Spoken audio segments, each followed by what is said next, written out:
This is a knockout tournament between the future top swordsmen of the Cardenas family, and among all of them, one guy clearly stands out. He's already crushed dozens of his brothers, and now he's facing a girl who can barely keep up. She struggles to parry his strikes, loses her footing, and quickly realizes the truth. Her brother is on a completely different level. She can't read a single move, and just like everyone before her, she loses. At the end, he coldly tells her she never stood a chance. To him, everyone here is weak, unworthy of carrying the family name. Watching from above, the senior swordmasters are impressed. This year's generation is strong, but one name stands above the rest: William. He's considered the top heir. Even the second and fourth strongest fighters couldn't beat him together. And honestly, it's no surprise. William comes from the direct bloodline, the purest lineage of the family. In terms of talent, no one can compare. And the branch families? They're simply born inferior. At least that's what everyone believes. The crowd is already ready to declare William the next head of the family. But then, the current family head steps in. He tells them to wait, because there's someone else who caught his attention: Leonard. In just a few days, he climbed from rank 381 to the top 25, without losing a single match. And unlike William, he's from a branch family. That alone makes his rise insane. After all, the Cardenas family is known as the strongest sword clan, home to 7 knighthoods. And the most elite of them all, the Golden Dragon Knighthood, is made up of direct descendants, warriors said to carry dragon blood, born with golden eyes and blonde hair. And now, the two finally face each other. William steps forward with a smirk, mocking Leonard like he's already come here to surrender. But he's not going to hold back, not even a little. As a powerful aura erupts around him, William makes it clear he's about to teach Leonard what happens when someone from a branch dares to challenge the direct bloodline. Their fight takes off in an epic exchange of skill and strength, swords clashing against one another. Despite being the best among the Cardenas trainees, William is merely getting toyed around. Leonard doesn't even attack him, and primarily dodges. It's almost as if Leonard is being channeled by the spirit of a stronger, more capable swordmaster. Their fight rages on with epic exchanges, gaining the attention of the instructors, who are shocked by Leonard's unique fighting style. William taunts his opponent for being best at running away. Leonard continues his evading maneuvers and lunges back with golden aura. The number 1 elite ranker tries to use his aura blade, only for our boy to dodge them too, praising William for being impressive. He's dog-walking William like he's an amateur, all the while not even breaking a sweat, as Leonard understands that his opponent lacks something fundamental. He lacks the judgment one cultivates at the time of experiencing death, so he closes the gap between them instantly, humiliating William for having reached his limit. The spectators watching express their shock. It's as if Leonard is a completely different person playing around with his food, making the king of the trainees lose his cool. Instead of letting it drag on, Leonard ends this guy's misery by rendering a critical slash, knocking him out cold with only a single counterattack. Though this kind of ability would have been impossible for the old him, he has finally retrieved all his memories. Because you see, this man is the living reincarnation of the once mighty Sword Emperor Ren, whose sword knew no equal. Hailed as the strongest Sword Emperor, Ren walked the way of the sword, slaughtering the heavens with a cut of his blade, reaching a level where one cut could annihilate mountains, granting him the title of the Sword Emperor with his own blade. But even reaching those heights couldn't satisfy this man, until he challenged the heavenly demon himself, believed to be the strongest being of their era. In other words, this is just Gojo versus Sukuna, but with swords. The epic fight went on for days on end. Ren had to push himself to limits never seen before, surpassing the bounds of humanity. And the same fight managed to alter the very map of the region in which it occurred. By the end of the battle, Samurai Gojo Satoru found himself exhausted, and under the blood-red infinite Tsukuyomi night sky, the heavenly demon stood tall over him. Ren was panting for his life, questioning how the hell he couldn't win this fight when his swordsmanship had already reached perfection. That question of why always bothered him, because all this time, even after fighting for days on end, the Sword Emperor couldn't even cut the heavenly demon once. Responding with glee, the untouchable heavenly demon explained that Ren had his fundamentals messed up, taunting him for never really understanding the function of the sword. The man had simply challenged him, staking his own life on the line, so even in the heavenly demon's eyes, Ren appeared to be magnificent, which is literally the same thing Sukuna said to Gojo, by the way. Anyway, the Sword Emperor's inexperience and lack of understanding of his blade became the very cause of his own demise. The suggestion that a man like him, the Sword Emperor, lacked the fundamentals, is straight up trash talk in Ren's eyes. It seems like condescension, but truly, the heavenly demon can only remember Ren has a pathetic stray dog to try and challenge him to such limits. What's more, is that the heavenly demon strongly believed that with this pathetic defeat of the Sword Emperor, he will be remembered as a loser as his final legacy. Damn, is it me or is bro genuinely slicing him up with that S-tier ragebait right now? The heavenly demon left him to die, once more taunting him as the so-called Sword Emperor of the world. It's not like Ren could do anything either. Bro just collapsed on his ass,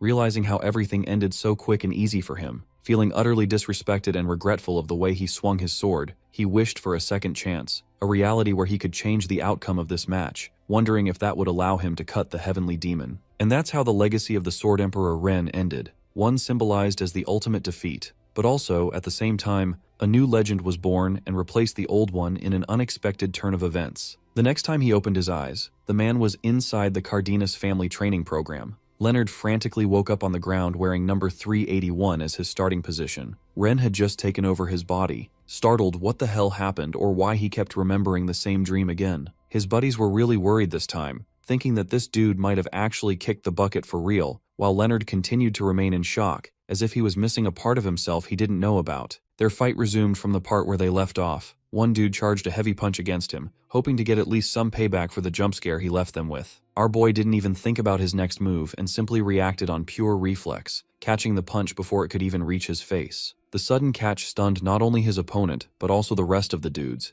Even Leonard couldn't comprehend at the time why his body began to react the way it did. He hadn't even conjured a thought. Bro got mastered Ultra Instinct from Goku for free. With the punch still caught in his hands, the other guy decided to take serious measures and whipped out his wooden sword. He wanted to humble the kid who he thought caught the punch over a fluke, so he raised his weapon up high and began swinging it at him. Our boy evaded the first swing with a casual weave, shocking the kid once more, proving that the reflexes aren't just for show. Even now, Leonard couldn't believe that his body was reacting on its own, as if he wasn't even controlling it. Retaliating accordingly, our boy used his own blade and decided to tear this dude apart by hitting him in the abdomen. The attack was so brutal that it knocked Lil Bro out on the ground with a stinging pain. The rest of the dudes quickly realized that this isn't just a fluke, and instead began thinking that maybe this blonde was intentionally messing around with them the first time. The current Leonard brimmed with insane power. The same kid who couldn't even fight back earlier has now transformed into a completely different person. The other batchmates were freaking out, but one of them tried to muster some courage, questioning what's so special about our boy, when they're the ones beating him to a sorry pulp earlier. Dragging his blade out, both of them decided to double team and jump him Jujutsu Kaisen style. Watching these guys dish it out against him, Leonard realized what was going on. He had played these games before. It was here that he remembered the portion of his memories from his time as Sword Emperor Ren, and now that he had total control, my man started flexing with a serious kick to one dude's stomach, followed by another aerial swing and slash on the other guy, which may or may not have actually killed him, to be honest. Leonard did what he needed to do, and took care of these imbeciles, recalling how he'd always had these same weird dreams. Dreams of a man boasting luscious long hair under the crimson sky wielding his sword. All this time he felt pressured and tortured by those same dreams, causing him an identity crisis to the point training felt like a pain. But after all this time, he finally understands what's going on. The same man who he keeps dreaming about, and the one whose memories appear inescapable to him, is Sword Emperor Ren from a different world. And he's the reincarnation of Ren, thrown over here in this world thanks to Truck Kun booking him a ticket to a different body. Leonard finds it really difficult to believe that reincarnation is actually real, questioning if his final wish as Ren actually reached the heavens, allowing him this second chance. Though an air of frustration looms over him, because his body is practically sore just from swinging his weapon, showcasing that he's physically inexperienced right now. It's also because the current Leonard has been training the way of the Cardenas style, but from now on, he'll be correcting that by altering his swordsmanship method. Thanks to his in-depth knowledge of his previous life's techniques, Leonard intends to create a boundless ceiling of strength for himself, not caring about the person who helped his reincarnation dream come true. The old him, the most revered Sword Emperor, couldn't achieve those dreams, but now as Leonard Cardenas, he will carve open a different future, deploying everything to his advantage to become the strongest Sword Emperor in this world, surpassing even his old legacy. That whole motivational monologue aside, we're cut back to the training grounds of the Cardenas family. It is reported that 3 kids are so terribly injured that they're regarded as useless for field training from now on. All of the top rankers and direct descendants don't really care much about the students they lost, believing it won't dent their strength, and that field training should continue without trouble. Oh, but that's the interesting part, because when these guys learn that the boy responsible for taking 3 students down is actually number 381, they're shocked. Even more is the fact that he defeated them all alone. The ranks of the students he beat are also brought up: 329, 257, and 133. All of them should be far more powerful than someone like Leonard, so it boggles them how a completely useless student managed to stomp them into the ground. After all, if a talented boy like that slipped out to ally himself with another faction, the dynamics would shift considerably. The kid who brings up this point is quickly humbled by William, who grazes his face for speaking something so vile. The #1 ranker has a thin ego and refuses to give a damn about some low-life trash. After hearing about 381's performance, William orders his men to string together a group and forcibly drag Leonard all the way here, possessing a desire to see for himself if the kid is truly that special to them. We get another flashback sequence from the Heavenly Demon battle. The man decided to leave a few notes for the dying emperor in case he ever had the fortune of being reincarnated. He talked down on Ren's inability to reach higher realms merely because Ren developed his foundation of the internal arts much later than he should have. Of the 5 elements, the foundation and one's balance for them remain crucially important, and if only he had cultivated that foundation at a younger age, things would have been far different. This is a critical piece of advice that Ren held on to, and now that he's reincarnated as Leonard, his ultimate priority is to build his foundation at an early age. This is demonstrated while he's exercising meditation. If he could kickstart the development of his foundation at his young age instead of his prime, reality will be far different. Our boy's first objective is to create a constitution or a vessel that can handle mana right now. His deep concentration is evident as pillars of mana swirl around him, and it actually bore results because Leonard succeeds without struggle. Back in his time as Ren, he struggled far too much with managing his internal power, which only makes him question what kind of overpowered family the Cardenas bloodline is for making it look so easy. The scene shifts to the cafeteria hall where students are collecting food. Leonard chows down and enjoys his meal, finding it a luxurious taste. Diet is one of the most important aspects of one's growth periods, so he doesn't intend on holding himself back from any meals. Out of nowhere, Bro's number is called like he's some kind of prison inmate, and a humongous fatty looms behind him. Big Mac Attack comments on the fight Leonard had yesterday, questioning if the boy is more hot-headed than he lets on. And even though the scrawny blonde typically eats like a bird, right now he's devouring the whole meal like an elephant. Speaking of an elephant, the elephant over here is actually ranked number 7 now. Previously, he was sitting at 8. It really surprises me how this dude could get into top 10 ranking. Bro's even flexing how he managed to seize the position the other day, which confirms to Leonard that higher positions can be seized through battles. Aside from that, he asks the blob what he wants. Rank number 7 assures him that he's got something cautious to share, expressing how the atmosphere all around has been nothing but brutal as of late. The highest ranking students are making big moves to expand each of their influence. Number 1, 2, and 4 are hyperactive most notably. But this isn't anything new to our boy, who gets up and confirms that he already knows.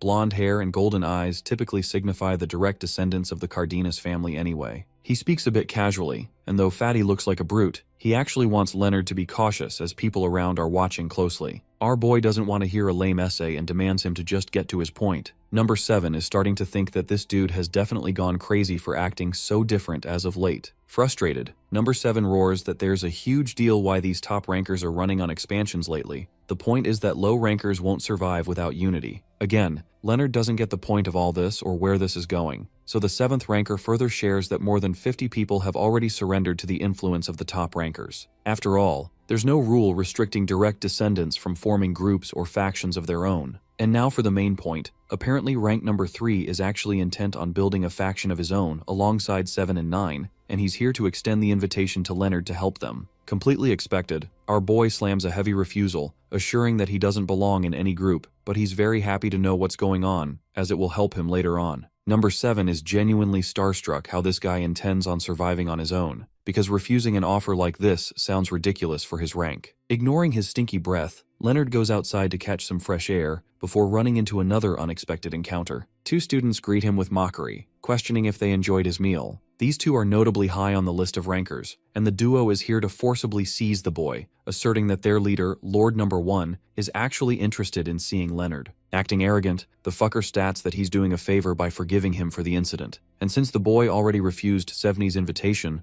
Lord 1 is interested in seeing Leonard all the more. The crazy thing is how quickly news already got to William's ears, because just a while ago, Leonard was having a chat with his buddy. Even though this whole deal seems like a petty children's argument, Leonard finds it pretty complicated in this family. Again, bro's just too cool for these kids and tells them to piss off because he's not interested. That diva energy doesn't do him any favors because these guys come charging full speed to forcibly make him submit, treating him like a lowly ranker. Leonard simply stands there menacingly while asserting his dominance, and within seconds dashes right into the first guy, weaving the first hit to prepare a punch. With their distance inches apart, our boy readies his hit and brutally renders a cross attack barehanded. His opponent is baffled how this demon is literally not even using his sword to fight them. Oh, and by the way, Leonard's previous hit already deflected this guy's sword, shattering it. Now that he's left wide open, Bro goes in for the killer punch, slamming his fist in this dude's gut, causing his ranker badge to fly loose. Even though the kid isn't a top ranker, our boy is still impressed that he has decent skill, which shows promise in the legacy of the Cardenas bloodline.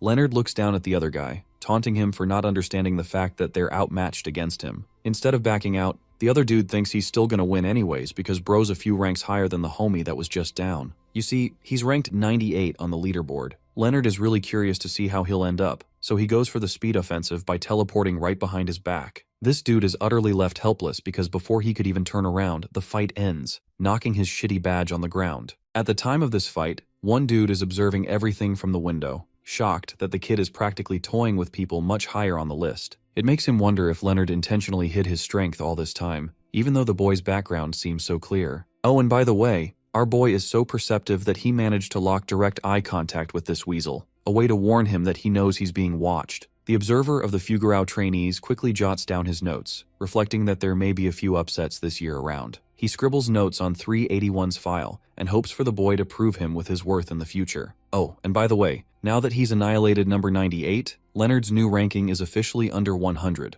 The fight caused a commotion, causing several students to chase after number 98's arrival at the training grounds. Most of number 1's lackeys are rushing to find this guy and capture him, while they bump into number 2 along the way. The woman is shocked that there's so much hype and desperation around this Leonard figure, that he's amazing and has been creating waves among the ranks. This is Verita Cardenas, the second behind William. She goes up to the training grounds shortly after this incident, only to discover that every person that number 1 sent to take down the new 98 is already down. She thinks perhaps Leonard beat only one of them, until a guy flung in her direction, knocking the hell out from a distance. Meanwhile, our boy is chilling out here. Another guy tries to flank him from behind, begging him to stop being so difficult and just join their group already. Leonard reiterates his answer. He refuses to serve someone who is as stupid as the current number 1. Bro is literally playing it easy, messing around with rank number 25 as if it's no big deal. Having scored another sweeping victory, Leonard takes the badge of the 25th and claims his new position. Seizing her opportunity to spark a conversation with him,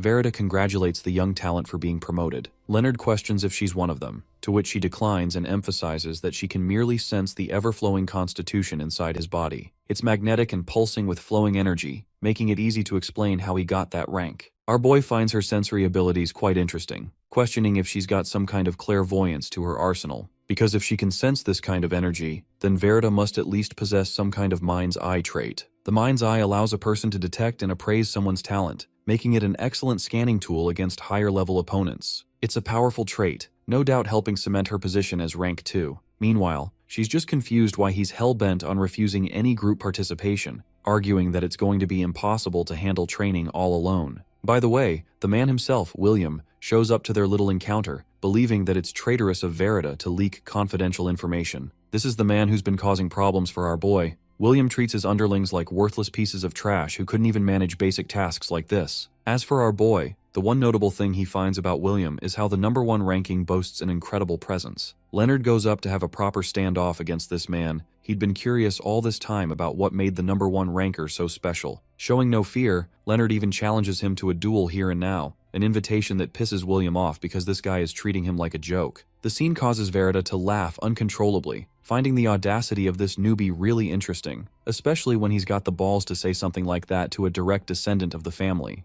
Verita makes it ultimately clear that number 25 doesn't intend on having an allegiance with any faction for their training session. William can see that and affirms the same. He just came here to personally see what's so special about the kid. The top ranker leaves with a threatening remark, emphasizing that Leonard will soon come to regret trying to provoke him. Our boy basically pulls a Saitama okay face because he doesn't really care. What's important to him is the knowledge that there's certain information only these descendants possess, that there's some kind of hidden training where faction creation is involved. This paints the picture that there's going to be some kind of joint training event tomorrow. In the next scene, we come across senior instructor Bruno, who asks to confirm if the trainees are all gathered. His subordinate assures him that everything is clear, except the arrival of an unusual ranker. The senior instructor is intrigued with this sudden change and inquires for more details, so his subordinate shares that the new kid is training alone without any intentions of taking part in a group. Bruno finds it really strange for someone to take reckless means, even though the point of the field exercise is specifically to conduct a test in the great forest of the Cardenas family. This same training requires the gathering of food and shelter to become self-sufficient in one's ability. The rankers were also detailed on a limit on faction size, which led to the creation of 4 factions in total. The largest and strongest group is led by William, the number 1 talent, and the second largest group is paired with Verita. Squad C is actually made up of trainees that don't have direct ties to the family, and finally, Squad 4 intends to function on strategic maneuvers. Oh, there's also a final Squad E, led by someone who gathered everyone that was left, the ones who couldn't find a group to join. All the other factions aside, there's the solo existence of Leonard Cardenas, the kid who is hell-bent on acting alone, as his own Squad F. Our boy observes the state of the training grounds. The play area is immensely vast, and in order to take complete advantage of this environment, his priority is to build an early base. Suddenly, the senior instructor comes up personally to meet with the young candidate, questioning if that's all the luggage he intends to pack. After all, the boy hasn't prepared anything more than water and biscuits, which makes Bruno question if the kid is being naive in his approach. Our boy assures the instructor that he'll be fine, because the whole point of this training is to become self-sufficient after all. You see, the self-sufficient part of the program is a false cover. The real purpose underneath is to create a setting where players can steal each other's badges and prove their worth. A third person joins the conversation, intending to speak with number 25 in private, arguing that venturing in the forest alone is ridiculously dangerous for anyone. So the calculated and strategic mind of Squad D has come here for a formal proposal, requesting Leonard to join their part. Dylan Cardenas thinks he's some hot shit, but our boy has the same response for him as he did with everyone else, to basically fuck off. You see, our boy can sense that this slimeball is one of those snakes who act nice at the front but will feel no trouble cutting you down later on. Dylan pushes forward, arguing that everyone else has formed enormous factions, so it doesn't really seem like a bad offer to accommodate Leonard into a group either. Our boy humbles his high horse, assuring the kid that he doesn't owe anyone an explanation for playing single, and that he won't be accompanying Squad D on their little picnic session. The remark rage-baits the shit out of Dylan, who can finally understand why even someone as powerful as number 1 despises Leonard of all, and to Dylan, this is a dangerous way to live in their family. The squad leader assures him that Leonard won't submit with their chat, so perhaps he has to teach a lesson in humility through combat to gain an advantage. Without wasting a breath, this guy charges full speed, flash-stepping from spot to spot to attack Leonard and force him to join the squad.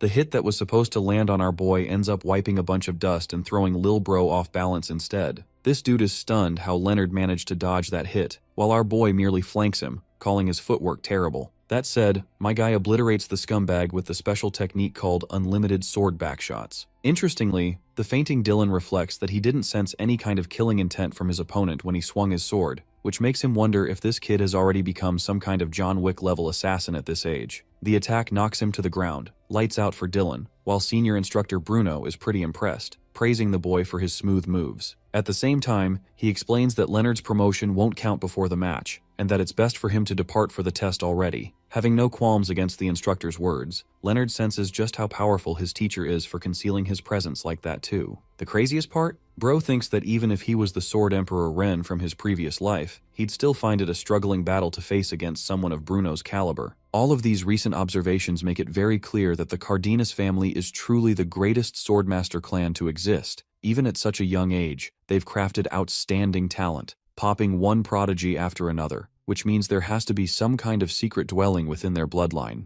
Disregarding that mysterious secret, Leonard bolts ahead to continue on with the training test, hoping to secure his advantageous hideout firsthand. Out in the field, number 25 is making huge waves. Instructor Bruno wants an in-depth read of the situation and learns about some kind of early-based clash. Apparently, William's group attacked Squad C the moment they entered the forest without caring about building a base. Squad C was demolished as a consequence because they did not expect this turn of events. Their leader, number 3, managed to narrowly escape while the rest of the squad was demolished. This strategy impresses Bruno because it's clear that number 1 is just as sharp as he is strong. There's a proper difference among their ranks. Instructor Bruno also reflects that William thought strategically with Group A's overwhelming numbers, thinking that it would be a problem to gather early supplies. That's why he used that very numerical overflow to create a powerful attack, shattering the expectations of Class C and leading an early assault. This cooked the whole team, and it wasn't just a display of strength but an outsmarting strategy. Next, Bruno asks for updates on Squad B and D. Apparently C, B, and D have conjoined together for an alliance, since they share the common goal of kicking number 1's ass. It's a good decision to rally their forces. The intelligent play here is promising in Bruno's eyes. Next, he asks about the young lady who is supposed to govern the remaining groups. Instructor Colin is asked for her side of updates. She knows that Group E hasn't made significant progress, but the most interesting report comes from the solo player from Group F. Colin doesn't even know where to spot, because you see, Bro actually noticed her presence and called out to her name.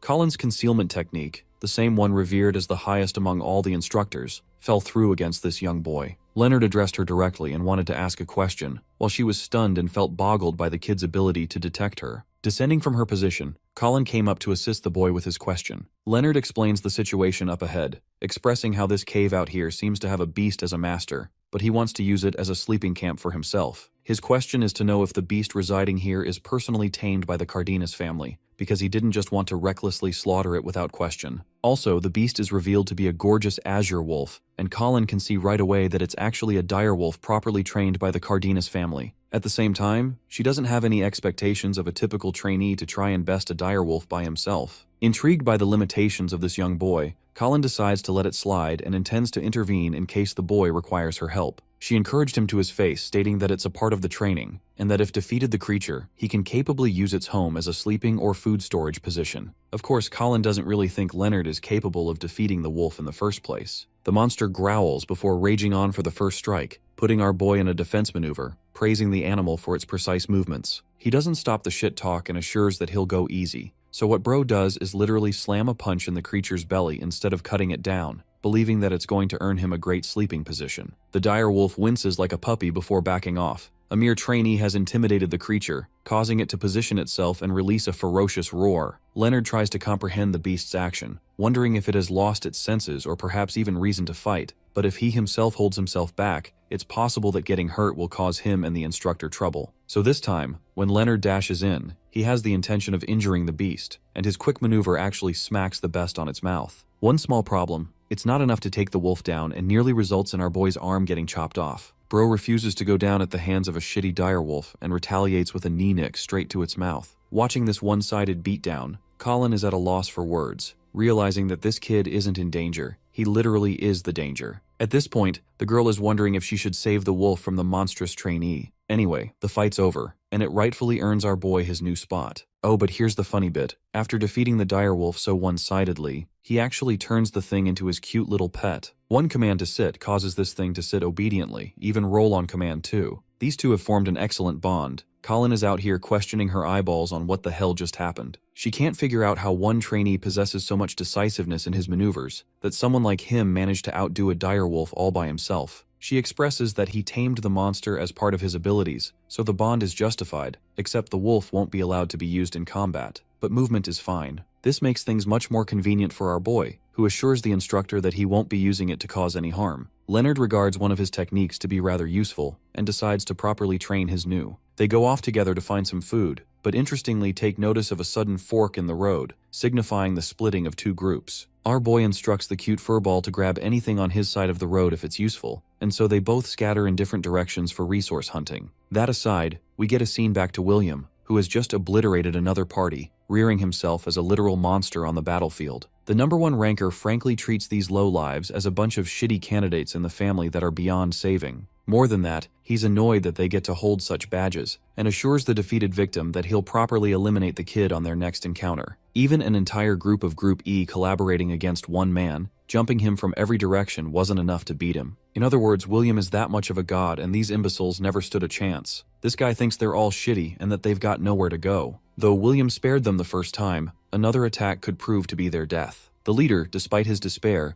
tries to encourage his friends to pull themselves together, so that they might have a chance to survive. Except that's when they all loom in terror, because just behind them is a pretty huge bear that isn't looking like he wants to be friends. They're about to become fresh meat, except their savior comes along in the form of the goat himself. Leonard dives and kills the bear with a single strike to its head, saving his friends. The Group E leader is starstruck that the solo operator number 25 came to save them. Despite being saved, this wimp calls him a heartless bastard who stole their food for days to come, but it's not like they ever stood a chance against the damn bear in the first place. Party E is already calling him a heartless monster, while Leonard greets them with respect and asks if they're alright. This makes them realize that he's actually nice, because my guy turns around feigning non-interest in taking their badges. Leonard only intervenes because he thought it was a difficult threat after all. He doesn't want to win here. It's part of his training to complete his resources and go off from there. If he actually wanted to win, then he'd be picking better opponents than this group. The leader of the group is impressed with his ability to climb the ranks and thinks he's owed by the ranker. He believes that it's a huge favor that he's sparing them, even though Leonard doesn't share any intention of making it seem like that. Suddenly, another lingering presence terrifies them, because from out of the forest emerges the same direwolf. These guys think they're about to get slaughtered,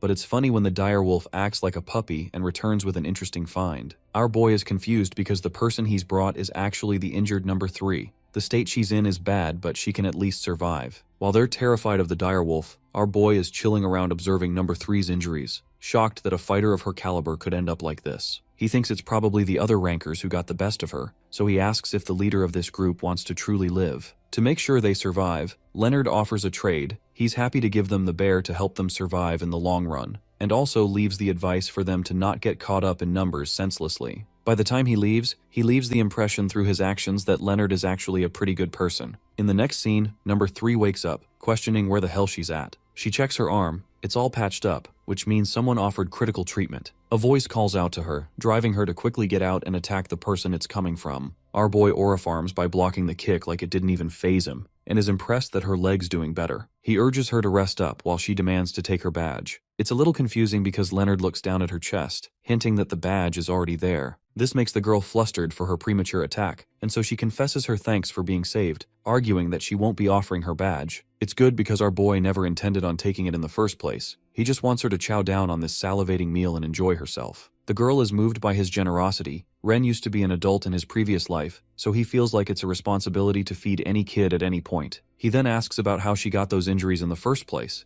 The girl declines running into monsters. A furious expression takes over her, because she explains how they were ambushed by William's group shortly after setting up base. The game was over for them before it even began. The fight was a one-sided massacre, and not even a number 3 ranker could do anything to stop it. I mean, Leonard understands that it's easy to see how one side dominates the other. It's a game of numbers with different strategies involved. William played the cards well and deployed an ambush, and for youngsters who are green in combat and strategy, forming tactics is no easy feat. He also learns that the injured arm is thanks to number 1's doing too, because he's even more monstrously stronger than Verita at number 2. Our boy tries to comfort her by saying her squad simply lacked the strength to contest the opposing team, but she's frustrated that they didn't even get a chance to fight back. It impresses the former Sword Emperor that this little girl boasts incredible fighting spirit despite her devastating loss. This only goes to show that she'll end up becoming an incredible warrior in the future, but for now, things are looking bad, and Group B alongside D are destined to fall too. She thinks that it's possible for the rest to form an alliance, but Leonard argues that numerical superiority won't help them in this case either. Even if multiple alliances are formed, Squad A will simply amass more victories and win that way. Of course, there's also the chance that William foresees the alliance and already has a backup planned.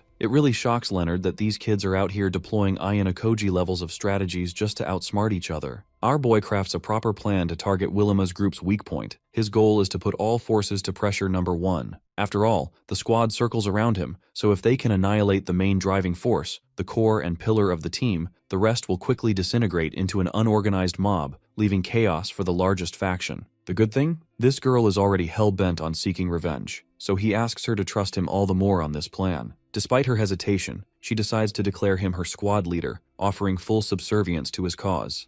The forest path is usually a quiet place, but today it is crowded with the heavy packs and disciplined formation of Squad A. Because they are the Academy's elite, an air of certain victory follows them as they march. William Cardenas, the top-ranked student, leads the group alongside a black-haired peer who advises him to stay patient. The elite student argues that as long as they maintain their current pace, the win is guaranteed, a sentiment William echoes by noting the results will be clear very soon. Suddenly, the atmosphere shifts. William senses a hidden presence nearby. He immediately signals for his troops to halt. Standing firmly on the path with his wooden training sword, our protagonist's rival addresses the forest. He acknowledges that hiding is a wise move for the weak, but suggests that surrendering is more prudent when there is no hope of winning. He demands that whoever is in the bushes show themselves. Responding to the taunt, Dylan Cardenas emerges calmly from the greenery with his squad. He is surprised that William noticed their presence, jokingly calling him a majestic lion with a sharp nose. Verita Cardenas walks up to join William's side, though she mocks Dylan by suggesting his nose is more like that of a dog.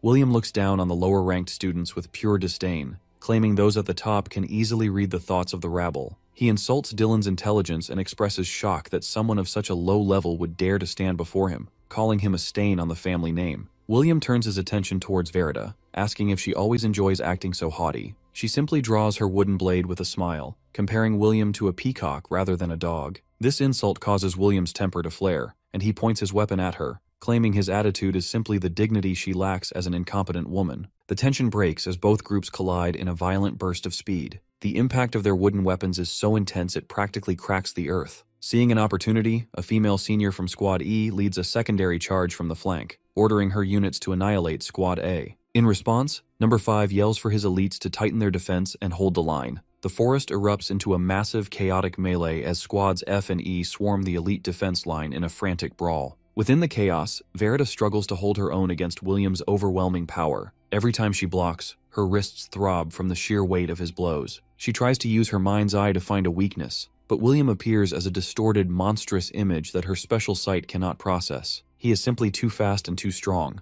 With a single hand, the top-ranked student overpowers her weapon. Dylan tries to jump in from behind to save her, but William reacts instantly. He catches Dylan's sword with his bare hand, cracking the wood before delivering a brutal kick that sends Dylan flying. Verita sees William's back exposed after the kick and lunges forward, thinking she finally has an opening. However, she freezes midair when she notices his posture is too deliberate. She realizes too late that he left his back open on purpose to lure her in. William moves with blinding speed, striking her down before she can land her attack. He mocks her, noting that even her special eyes aren't perfect since her movements look slow to him compared to number 25. With a powerful final blow, he strikes her down to the ground. Standing over the kneeling Verita, William declares himself the winner of the training session. He tells her to admit defeat, as he believes no one can win against him. Just as he claims victory, a voice interrupts, calling his judgment premature. Leonard walks into the clearing, casually dragging the unconscious body of number 5 by the shirt. Verita is shocked to see him, but Leonard simply tosses the elite student at William's feet. William is stunned and demands to know what the boy he considers an inferior is doing there. Leonard explains that he is simply returning the favor for what William did to his squad.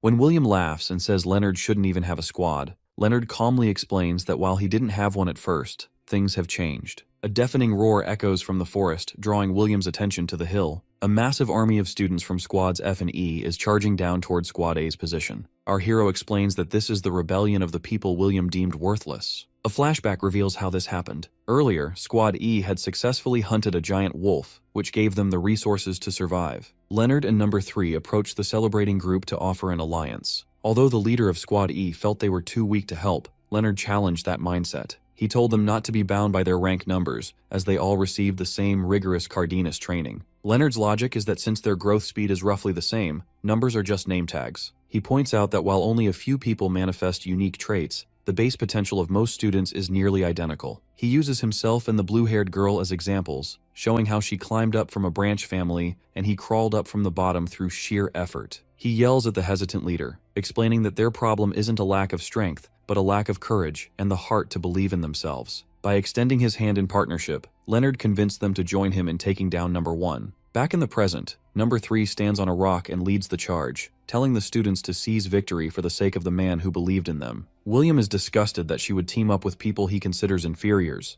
but she shuts him down. She recalls how Leonard caught her kick with his bare hand, and explains that his movements are far more refined than William's. She didn't team up with an inferior, she followed someone stronger. She points out that while William might be strong, his squad is currently being thrashed by her people. Seeing the tables turn, Verita starts laughing hysterically. She decides to surrender and asks to join Squad F instead. Dylan follows suit, dropping to one knee to show he would rather lose to Leonard than to William. Our protagonist Rival is left standing alone, fuming as his allies desert him. He tries to appeal to their family pride, but Leonard reminds him that everyone there carries the same blood. William's eye twitches with rage as he points his sword at Leonard, refusing to accept the situation. He demands a duel right then and there to prove the difference in their strength. Leonard doesn't flinch. He enters his own combat stance, with mana appearing around his blade. With a confident smile, he tells William to come at him, as he had intended to end the fight this way from the very beginning. Watching through a magical portal, the blonde commander wonders if the top-ranked student will hold his position, or if our rising star will turn the tables. As Leonard and his rival charge, the collision of their wooden swords creates a massive shockwave, signaling to the commander that he is witnessing the birth of a future captain. William immediately goes on the offensive, unleashing a barrage of heavy and rapid strikes that force our hero into a purely defensive stance. The sheer power of these hits is enough to exhaust anyone's arms just from blocking,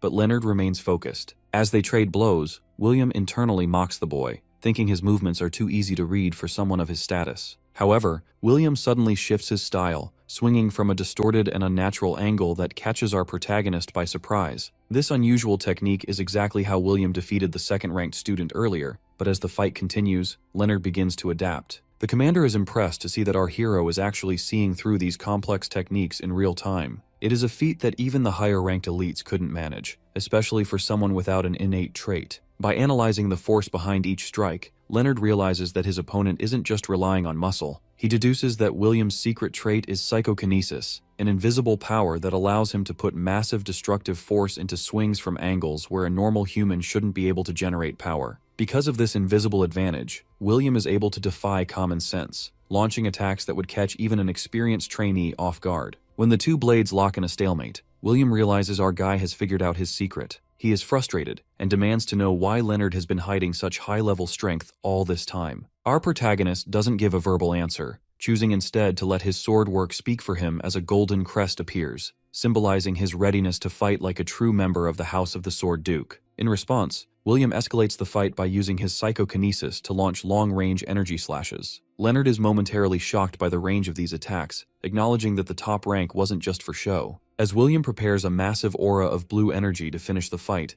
our hero realizes that his current body is too weak to match that raw external power directly. He also knows he shouldn't draw too much attention by using his own forbidden techniques, so he decides the only solution is to rely on pure speed and precision to cut his rival down. Moving fast, Leonard dodges a strike that is powerful enough to shatter a tree. From the sidelines, Verita and Dylan watch in awe. Verita finally understands why she struggled so much against William earlier, realizing his invisible trait was masking his true movements. While Dylan initially thinks Leonard is just running away, the commander notices the truth. Our guy is actually cornering William on purpose, moving like a predator that is leisurely trapping its prey. Suddenly, Leonard appears deep within William's guard. Terrified by how quickly the distance was closed, William can only watch in shock as Leonard delivers a decisive blow that causes a massive explosion. The impact sends the top student flying through the air, coughing up blood. As he lies in the crater, William feels a sense of true lethality, seeing a spectral image of a reaper behind Leonard that represents his overwhelming killing intent. Eventually, our protagonist lowers his sword, and William admits defeat. While the other students are stunned into silence or complaining about lost bets, the atmosphere between the two rivals changes. William sits up and actually thanks Leonard. He explains that losing has finally freed him from the suffocating pressure of his father's expectations and his own obsession with being the strongest. He acknowledges it was a good match and shakes Leonard's hand in a sign of genuine respect. The commander concludes the field training, satisfied with what he calls a great harvest. He notes that Leonard was the only one who truly understood the purpose of the exercise,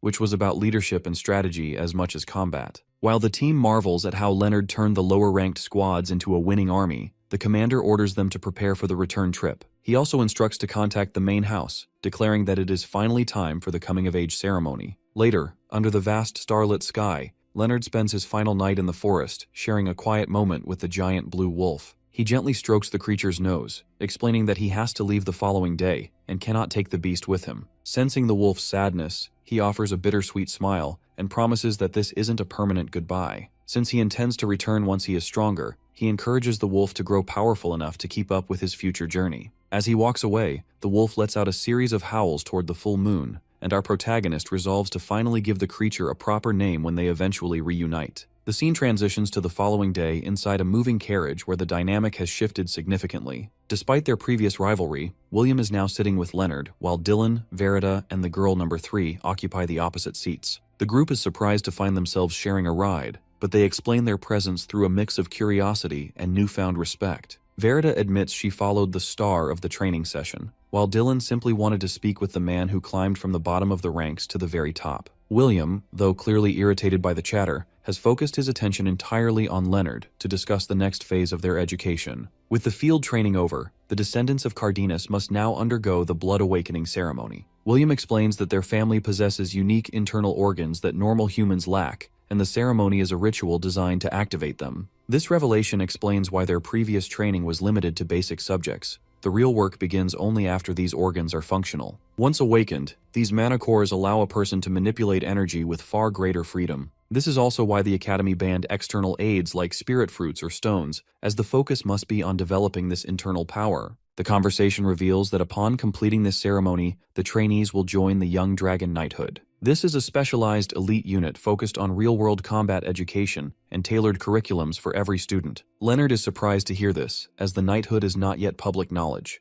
The elites explain that the mana cores differ from person to person in both attribute and number. While a single core is considered the absolute best due to its extreme training efficiency, having more cores is seen as a massive burden. As every additional core requires exponentially more resources and focus to balance, a pentacore is viewed as the worst possible outcome, requiring 25 times the effort of a single core. Unfortunately, the ceremony reveals that Leonard is indeed a pentacore. While William prides himself on his rare single-core status, Leonard realizes that his path will be perceived as a failure by his peers. He internally laments that the world views his bloodline talent as a curse, even though his sword talent is unmatched. However, our hero sees this as a hidden opportunity. Drawing on knowledge from his past life regarding the 5 elements, he understands that if he can harmonize these 5 cores into a single flow, he can reach heights that even a single core user could never imagine. Despite the stigma surrounding his core count, Leonard's performance catches the eye of Commander Fabian of the Young Dragon Knighthood. When Leonard enters the Grand Hall, Fabian is immediately impressed by the boy's martial presence, noting that he has reached a high level of completion without even using aura. Leonard calmly argues that true martial arts are built with the heart and body rather than just raw energy, a sentiment that causes the commander to laugh with delight. Due to this impressive attitude and obvious skill, Fabian grants Leonard special grade status, insisting that talent matters more than core counts. As part of this special treatment, the commander gifts Leonard a spatial bag filled with supplies and grants him the rare right to choose his own training location. When our protagonist asks for the place best suited for his current level, Fabian directs him to Calabagos. This remote, rugged island is known as an untamed wilderness, so dangerous that even veteran knights often give up there. It is a place filled with demon-tier monsters and a brutal environment, but Leonard accepts the challenge with determined eyes. He knows that the difficulty of pentacore training is simply a matter of using the right method, and the isolation of the island is the perfect place to elevate his elemental cores in secret. The journey ends as Leonard steps through a magical portal and arrives in the dense forests of Calabogos. As he begins to navigate the giant trees with his supplies on his back, a mysterious black-haired man in a green cloak appears silently behind him. The man introduces himself as Bradley, a high-ranking senior knight from the Basilisk Squad. Leonard politely introduces himself, prompting Bradley to lead him deeper into the forest to a more suitable location. As they walk, Bradley explains that the island is populated by apprentice knights and advises the protagonist to show respect to his seniors, though he notes that a specific rule prevents these older students from interfering with first-year rookies. For this reason, Leonard realizes he doesn't necessarily need to be intimidated by the higher-ranking residents. Bradley eventually outlines the schedule for the coming year, explaining that the first 6 months will be a period of protection under his watch, while the latter half will transition into an official training period. After that, our hero will be expected to survive entirely on his own. Bradley leads the guy to a room built into a tree, noting that while he usually wouldn't provide housing, Leonard's special status earned him this accommodation. He clarifies that for everything else, such as food and supplies, Leonard must be self-sufficient by using spirit stones as currency. When our protagonist asks about the difference between the 2 periods, Bradley explains that the protection phase involves active support, while the training phase focuses primarily on keeping other students from attacking him. He also clarifies that while combat is expected, killing is strictly prohibited. Before Bradley leaves, Leonard asks for an appraisal of his provided resources. Upon checking the bag, Bradley is shocked to find 3,000 spirit stones and 100 elixirs for every attribute. He realizes that even for a top-ranked student, this is an incredible amount of wealth, suggesting that the commander is deeply invested in the boy's success. Bradley takes a moment to explain that spirit stones are mana-infused ores used to expand a cultivator's internal capacity. He notes that with this many resources, a single core user could reach the 10th stage, and even a pentacore user like Leonard should be able to hit the 5th stage. This leads into an educational breakdown of the 5 major realms of martial arts. The first is the body tempering realm, where mana is used to expand the internal whole. The second is the external power realm, which involves releasing tempered mana as aura. The third is the transcendence realm, where a fighter refines their unique individuality. The fourth is the demigod realm, allowing one's internal imagery to manifest in the physical world. Finally, there is the divine realm, a level of godhood only ever achieved by the family ancestor, Cardanus. Bradley becomes visibly frustrated at the mention of skeptics who doubt the ancestors' legends, calling them fools who would still be slaves if not for the ancestors' victory over the evil dragon. With the explanation finished, Bradley instructs our hero to begin his mana cultivation and leaves him alone in the room. Leonard picks up a stone and realizes that since the ambient mana on the island is so thick, the act of absorption shouldn't be too difficult. Fortunately, he is in luck as he already mastered these techniques in his previous life. Through his past experience, his progress is unnaturally fast. In just a few hours, his muscles begin to glow with heat as he reaches the 3rd stage of cultivation. He calculates that he could reach the 5th stage in a single day, but he worries that such rapid growth will look suspicious to the instructors. Initially, he considers hiding in the mountains to mask his progress, but he changes his mind. He decides to lean into the narrative of being an unparalleled genius to ensure his potential isn't wasted. Meanwhile, other apprentice knights outside his room marvel at his dedication, noting that he hasn't emerged for over a month and a half. They assume he is struggling to reach the 5th stage, which they consider the bare minimum for survival on the island. These seniors eventually head off to hunt, joking about their own low skill levels compared to the dangerous monsters nearby. After 6 weeks of seclusion, Leonard finally emerges and seeks out Bradley to request a real metal sword. Bradley is initially skeptical, accusing the boy of becoming arrogant after a bit of training. To prove his progress, our protagonist delivers a devastating punch that shatters a massive boulder. Bradley is stunned to see that a pentacore user actually reached the 3rd stage in only a month. To test the boy's resolve, Bradley releases a terrifying demonic red aura that momentarily overwhelms Leonard. Satisfied that the rookie hasn't lost his sense of caution, the senior knight hands over a sheathed sword. He warns our hero that he must pay for the weapon with spirit stones if it is lost or broken. Armed with his new blade and a map, Leonard spots a location marked with a skull and decides to investigate. Under the light of a full moon, he arrives at the Forest of Remnants, where a swarm of monsters waits for him in the dark. These creatures are known as hobgoblins, rank E2 threats that fill the air with a grim presence. While one monster stares into the shadows, a sharp blade suddenly cuts through the air and splatters it with blood before it can even react. Our protagonist walks calmly through the woods with his sword, looking completely out of place in such a brutal environment. He notes that no matter how cleanly he cuts down his enemies, the smell of blood is impossible to hide. When another hobgoblin lunges from the darkness, Leonard dashes forward with incredible speed. He carves through multiple monsters simultaneously in a single fluid movement, promising to send them off without any unnecessary pain. As the last creature dies, a white diamond-shaped stone emerges from its chest. Our hero catches the object, explaining that when these monsters perish, they release their internal mana in the form of spirit stones. Standing in a clearing littered with the remains of his foes, the boy realizes he has collected about 100 low-grade stones in one day. While this is a decent haul, he knows he cannot expect much more growth here since the Forest of Remnants is home only to weaklings who have been pushed out of the natural food chain. Suddenly, he stops walking as he senses a shift in the atmosphere. He notices a scent that is entirely different from the goblins, identifying it as a gnoll. As the creature isn't even trying to hide its presence, the Swordmaster realizes the beast sees him as easy prey. He grips his hilt tightly and enters a low combat stance just as a bipedal wolf creature armed with a massive iron axe leaps from the trees. Leonard taunts the beast to come at him, and the monster responds with a deafening roar while slamming its axe down with enough force to crush the earth. Although it looks like our protagonist has been flattened, he actually moves with such precision that he ends up standing behind the beast completely unharmed. The wolf creature growls with hunger, but Leonard remains focused, analyzing its posture. The beast lunges again, swinging its axe in a wide arc that creates a powerful shockwave. Our hero leaps into the air to dodge, realizing that the monster's ability to change its attack path mid-swing indicates a terrifying level of power. He concludes that this is not an ordinary gnoll. While a typical gnoll is ranked at D1, this red-eyed beast has evolved further. Leonard identifies it as an agnoll, a rank D3 threat. Instead of being afraid, a sinister smile crosses his face as he realizes he finally has a chance for some worthwhile training. The agnoll charges with an aura trailing behind it,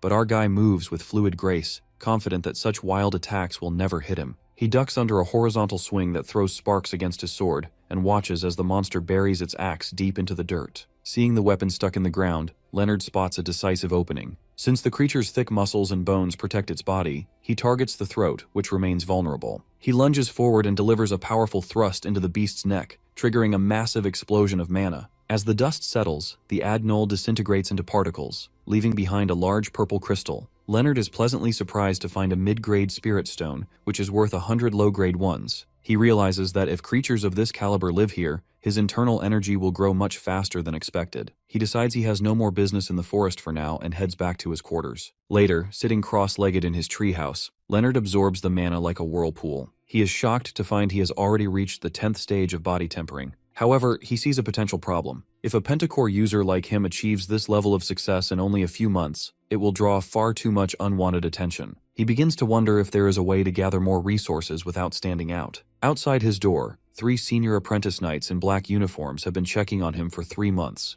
They are worried as the boy hasn't stepped outside once. The gray-haired leader of the group explains that they are trying to be the first friendly faces the rookie meets. He believes that in a prestigious house like Cardenas, making a connection with the top-ranked student is a powerful political weapon that is worth more than any shallow tie with a lesser family. He pushes a blonde senior named Hayden toward the door, urging him to at least greet the boy. Hayden stumbles forward with a bucket of fish and ice, calling out to the rookie and warning him that he needs to eat to progress in his training. He peeks through a crack in the door and sees Leonard sitting in the shadows, but as there isn't a single sound, Hayden becomes nervous and suggests they leave. Inside the room, our protagonist watches them go and realizes they were simply probing the situation. However, he saw Hayden's face clearly through the gap in the door and hatches a plan. He reasons that while his own rapid progress would be suspicious, no one would question the strength of a senior who has lived on the island for 10 years. Drawing on his memories as the Sword Emperor, Leonard decides to use a forbidden disguise technique called reverse utilization art. This skill allows him to manipulate his facial veins and muscles to change his appearance. Suddenly, his features melt and reform until he has transformed perfectly into Hayden. He reflects on how strange it is to use a technique he once used as an emperor just to hide his power as a student. He prepares to inhabit Hayden's identity for a while, ready to move through the island without being noticed. 3 months have passed since Leonard began his isolation on Calabagos Island, and he now finds himself navigating the dense fog of the Bone Mountain Swamp. Through his time in this desolate place, he has learned that the primary rule for survival is acknowledging that he is completely alone. As every creature in this murky environment possesses deadly poison and the ability to hide in the greenery, our guy must move with extreme caution. He understands that if he lets his guard down for even a second, he will be devoured by the reptilian lizardmen that hunt beneath the surface of the bubbling green water. A typical lizardman is a rank sea threat, making them significantly more dangerous than the Agnol he faced previously. Since these monsters are numerous, he decides to end the encounter quickly to avoid being swarmed. He kicks off a tree branch with explosive force and dives toward a creature, cleaving through it in a single decisive blow. As he lands on a nearby rock, Leonard realizes the noise from his attack has accidentally disturbed a much larger presence. A massive troll clutching a primitive spear emerges from the swamp and towers over him. Despite the creature's intimidating size, the Swordmaster remains calm as he can see that the monster's movements are simple and lack any formal training. He disappears from sight and reappears behind the giant, ending the fight with a single strike. As the troll falls, it leaves behind a multicolored spirit stone.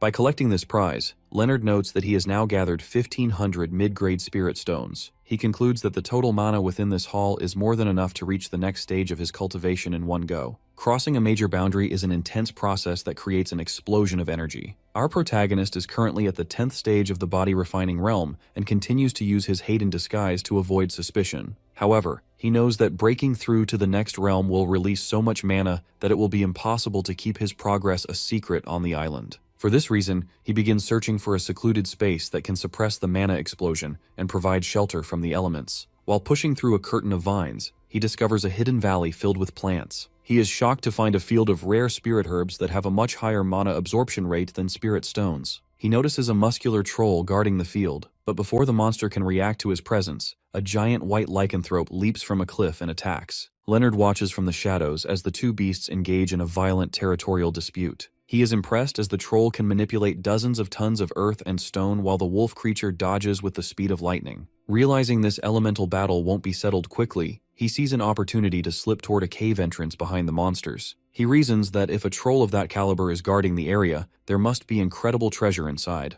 As he enters the dark tunnel, he notices that the sounds of the battle outside vanish instantly. This silence makes the cavern the perfect spot for his breakthrough since the walls naturally block out noise and mana fluctuations. Deeper inside, the tunnel opens into a massive chamber centered around a magnificent tree glowing with intense golden light. Leonard is baffled by the sheer quantity of mid-grade spirit herbs growing at the roots. When he tries to touch the tree, his fingers ripple against an invisible mana barrier. This protective shield explains why he couldn't sense the immense power of the golden tree from the outside. He suspects this tree is high-grade or perhaps something even more legendary that the troll doesn't fully understand. Just as our protagonist prepares to begin his breakthrough, he senses a presence behind him. The wounded troll from the entrance has followed him into the cave, dripping blood from its battle with the lycanthrope. Due to the cave's unique mana-blocking properties, even the Swordmaster didn't notice the creature until it was standing directly behind him. Luckily, the monster is heavily fatigued and its wounds haven't healed yet. The troll roars in a rage and slams its fists into the walls, causing the cavern entrance to collapse. Leonard realizes the monster purposefully trapped them both inside to ensure the intruder cannot escape. Rather than being worried, he feels that this enclosed space is ideal for a final confrontation. He draws his sword as a massive mana appears around him, ready to take down the Guardian and claim the cave for his transition to the next realm.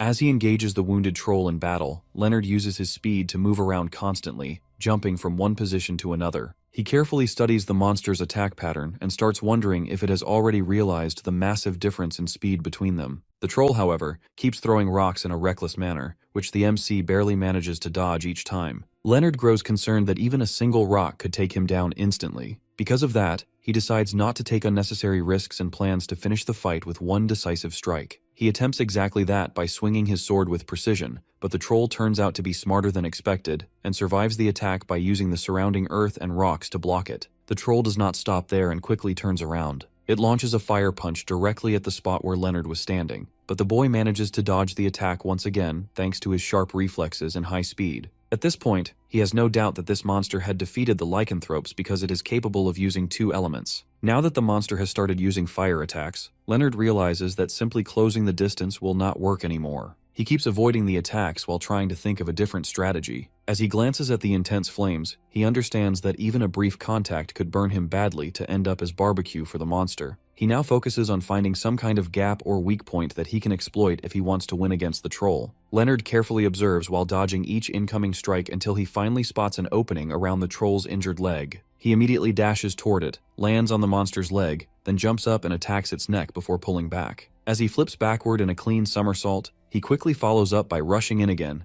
and striking at the left side of the monster's chest, where a deep wound is already visible. Leonard drives his blade straight into the monster's heart, hoping this will finally end the fight. But just as the crystal inside begins to shatter, the troll suddenly bursts into flames. Our MC realizes that if the monster explodes while he is still this close, he will suffer serious damage. Unfortunately, he does not get enough time to escape and gets caught in the blast. The explosion throws him across the area until he crashes hard into a tree, then drops to the ground while coughing up blood. The fire around him spreads rapidly, and he quickly understands that the entire cave will be engulfed in flames within minutes. He starts considering his options, firmly ruling out the idea of relying on any help from outside. In the nick of time, he recalls hearing once that reaching a higher realm could restore his physical body and even recover his stamina. Without wasting any time, he quickly grabs the spirit stones lying near him and starts absorbing their energy, pushing himself in an attempt to break into the next realm. His body begins to recover as the massive flow of energy surges through him, yet even that still does not feel enough. He immediately moves toward the nearby spirit herbs and starts shoving them into his mouth one after another, forcing himself to absorb every bit of energy they contain. As soon as his preparation is complete, he sits down and begins to meditate. The surge of mana exceeds his limits as the pentacore starts rotating all at once. Leonard feels as if all his energy is merging into one, almost like his old heart is being replaced by a completely brand new one. Somehow he manages to break through into the next realm just in time. Sometime later, Leonard sits there amazed that not only has his pentacore fused into one, but that he has straight up jumped into the third stage of the external force realm. His seniors have been stuck grinding on the second stage for years, which makes his breakthrough feel extraordinary. All his injuries are now gone, and his mana flow is smoother than ever before. He could not even imagine that just one level up could cause this much growth in an instant. But the question still stands as to how he managed to survive that huge explosion. He didn't even get roasted one bit by those flames. Staring at the bright blue fruit in front of him, he comes to realize what happened. The golden tree's light has faded except for this one fruit. The vast energy that the tree was giving off must have shielded him from the fiery blast. Holding the fruit in his hands, he feels that it is a part of him now. Leonard wonders if he successfully absorbed every last bit of that mana from before. Putting the fruit in his bag, he promises to plant it again in a safe place since the tree did save his life. He then hurries towards the cave entrance because if he gets any later, then everyone will realize that he is an imposter. Our boy blasts through the pile of rubble, not aware how overpowered he has gotten after that breakthrough. A few moments later, he reaches the hut he was assigned and relaxes a bit. He realizes that his current look might seem sus to others, so he decides to pack all of his stuff first. After all, he was supposed to be training inside his hut all this time. The scene then shifts to the senior knights. Hayden gets alert as he notices that the door of our hero's hut has finally opened. Senior Ian immediately rushes to him and introduces himself with a smile. Leonard also gives his name and then straight up asks that he needs help with his sword training. Ian tries to reason that it is too sudden to ask for a sparring session. However, our hero remains firm, saying that he would like nothing better right now than to depend on his capable seniors. All that sweet talk gets through and Ian immediately folds, while the other seniors get disgusted by his eagerness. The brown-haired knight tells Leonard to follow him and learn from a true knight of Cardenas. A few moments later, the senior gets swept off his feet with ease, as our boy claims his first swift victory. He then proceeds to defeat Gale like he is stealing candy from a baby. Hayden is shocked, wondering if this is the true level of a newbie nowadays. He barely manages to dodge the incoming attack with his arm and activates his flame aura on instinct. Ian immediately calls him out for using mana against a junior, which makes Hayden freeze on the spot. The seniors rush towards Leonard, worried that he might have been injured. However, our boy brushes it off as a minor injury, while the blonde-haired senior keeps on apologizing profusely. Staring at his smoking hand, our hero is more interested in the fact that even blocking a sword with mana can cause some serious damage. This shows that swordsmanship alone won't get you far in this world. He smiles, thinking that here he was helping them with their training while there is still a lot more he needs to learn. Hayden gets confused when he sees that his junior isn't angry. However, our boy simply picks up his sword and says that he is looking forward to future training sessions and that they will have a really fun time. In the end, they decide to train at his hut on a daily basis. The next day, the mood shifts as Ian calls out to Leonard and says that the training is cancelled for today. He gets confused by the gear the senior is wearing and asks what happened. Ian explains that there has been a huge explosion in the Bone Mountains marsh recently, which requires an investigation. On the inside, our boy is glad that they don't know it was him behind the act. The senior explains that a werewolf and a troll reached the true demon realm level and had a territorial dispute. The troll was reduced to charred barbecue while the werewolf was found dead, completely skinned. Ian guesses that the two must have taken each other out, and because of that, the small fry are trying to claim the territory now. That is why the Order has mobilized the knights to take care of the mess. Since our boy is still a newbie, he cannot come and must stay here. As compensation, Ian says that he has something to give him in return. The senior drops a couple of swords on the ground and says that these will help with practice. Leonard thanks him for his generosity. However, the shameless senior then tells him to return the favor when he makes it big in the future. Our boy smiles and sees him off, while the guy reminds him to stay safe since all the knights are busy training for today. He thanks Ian again for his advice, while on the inside, he is surprised since he never expected the incident to skyrocket like this. However, this is the perfect opportunity for him since now he should be able to move around with no hindrances. Since all the knights are accounted for, if he accidentally runs into someone while disguised as Hayden, then it would lead to serious problems. So in the end, he decides to use the werewolf's hide as a precaution. Stopping at the edge of the cliff, he declares that it is now time for him to explore the Owl Plains. Looking around, he notes that it's way too quiet, but at the same time he can feel monsters watching him from a distance. Even though their bloodlust is obvious, none of them is making a move, which leaves him confused. Leonard figures they're either playing smart or completely lost their reasoning. This makes him sad that this whole trip was a waste of time. Just then, a massive shadow swoops down from the sky, revealing itself to be a giant owl-like creature. Pulling off his hood, our boy asks the owlbear if it's the first challenger of the day. For him, this is actually perfect timing since he was itching to test out his new power anyway. Meanwhile, on the other side of the island, a group of people struggles their way forward towards the shore. Their leader announces that they have already lost 2 members to the sea. Acting like a full-on cult preacher, he tells the rest to treat that as a lesson in sacrifice and dedication. The man in question is a deadly cult follower who is known as Kyrgis's fifth shadow. He hypes them up, shouting that their comrades didn't die for nothing and orders them to complete the mission at all costs. The fifth shadow orders them to go and capture the Cardenas newbie alive and uncover what makes his bloodline so special. As they split up, he gives one final command to show no mercy, even if the target is just a kid, calling the Cardenas nothing but evil. A few moments later, one of the invaders gets separated from his squad.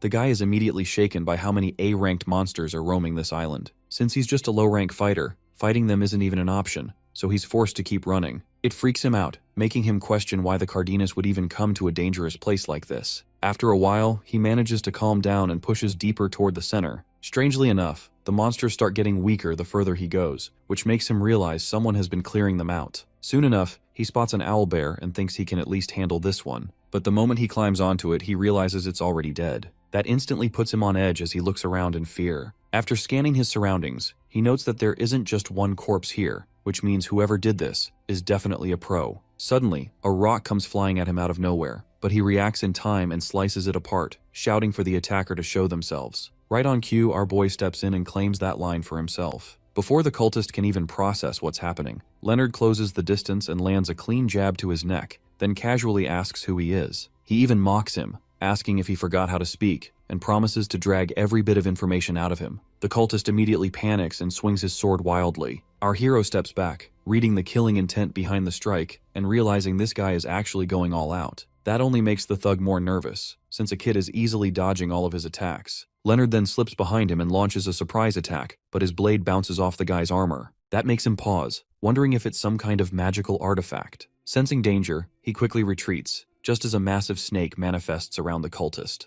The guy can't believe he had to pull out a secret technique against a brat like this. Our boy asks if that's supposed to be some kind of assassination trick, then immediately roasts him for having painfully average sword skills as he closes the gap again. The two clash blades once more, while Leonard keeps talking trash, pointing out that the guy clearly hasn't fought anyone strong before. The cultist then breaks into a smile as he summons chains that wrap around our hero's sword. On the inside, the thug tries to act tough, pitying him for letting go of his weapon, but then his eyes widened in fear. Our boy isn't the least bit concerned as he pulls his arm back and makes a tight fist. He taunts the cultist for thinking that he needs a sword to fight, and then proceeds to deliver an extra deluxe knuckle sandwich that sends the guy flying away. The low-rank fighter is shocked that the kid is able to react quickly and effectively in an instant. His last thought is wondering what the hell the bloodline feeds their children as he passes out. That night, Leonard approaches the cultist and states that he will decide whether the guy will live or die. The thug calls him a devil and a coward for using his bloodline's overwhelming strength to fight. That statement catches our hero completely off guard, who then counters that the thug was using all sorts of artifacts, calling him stupid. The cultist goes into denial, shouting that no method is unfair when dealing with Cardenas scum. Leonard then raises his fist, which shuts the guy up, who then asks for a quick death. However, our boy coldly lets him know that's not for him to decide. The guy then gets desperate, swearing that he will not reveal anything even if it kills him, calling him a trash bag with impure blood. That phrase finally clicks as he asks if the thug is talking about the Cardenas bloodline.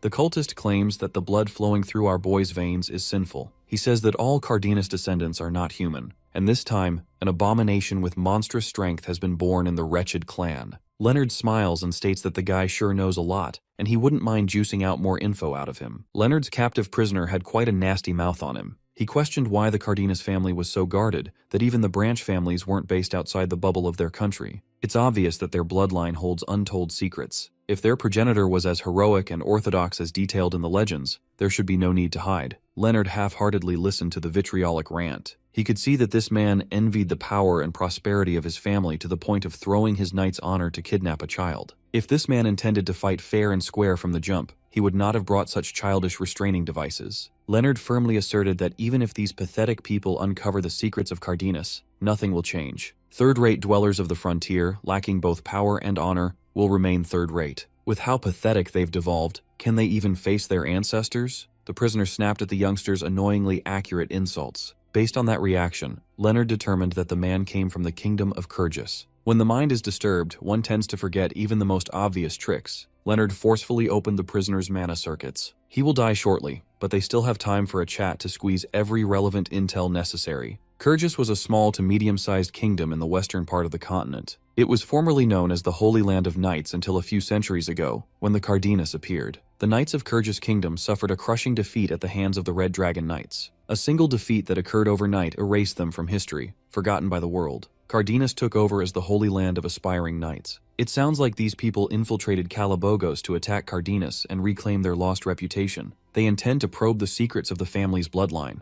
In a sense, that part of the plan aligns with Leonard's own interests. The biggest problem was the involvement of a transcendent realm expert leading the operation. This was way above Leonard's ability to handle alone. The smartest move would be to inform Sir Bradley. The Shadow Knights of Kyrgyz cannot be underestimated. Most of the knights on this island are apprentices with little to no experience in real combat. This is far too heavy and dangerous. After wringing every bit of information from his prisoner, the so-called 30th Shadow, Leonard slit the man's throat, eliminating a loose end. He used enough force to imitate some traces of a Swordmaster level skill when doing so. He was a bit bummed that he could only imitate a fraction of that power, but this should be enough to convey an effective message. Of course, he looted the magic tools out of 30th Shadow's pockets before carrying the corpse on his shoulder. The dead do not complain. The bulk of the Cardenas forces have camped near the marsh, right outside the Troll's Cave. After a hard day's work, Leonard's seniors finally got some free time to rest up. They prayed that nothing else would come up. It had been an exhausting day after all. The prayer must have jinxed their fate. Hayden noticed something grotesque slumped against a nearby tree. It was the bloody corpse of the 30th Shadow. The trio immediately called Sir Bradley. When the senior knight saw traces of Swordmaster energy on the corpse, his eyes widened. There was no doubt about it. The intruder was killed using an aura blade, a technique that can only be wielded by swordmasters. Tucked in the dead man's pockets was a letter detailing what's happening. It was a confession written out of guilt for attacking kids. The pages revealed that the Shadow Knights of Kyrgyz have infiltrated Kalabogos. Veterans led by a transcendent realm expert are heading toward the center of the island to capture as many apprentice knights as possible. Bradley quickly formed a plan to prevent such a tragedy. They could gather up for safety,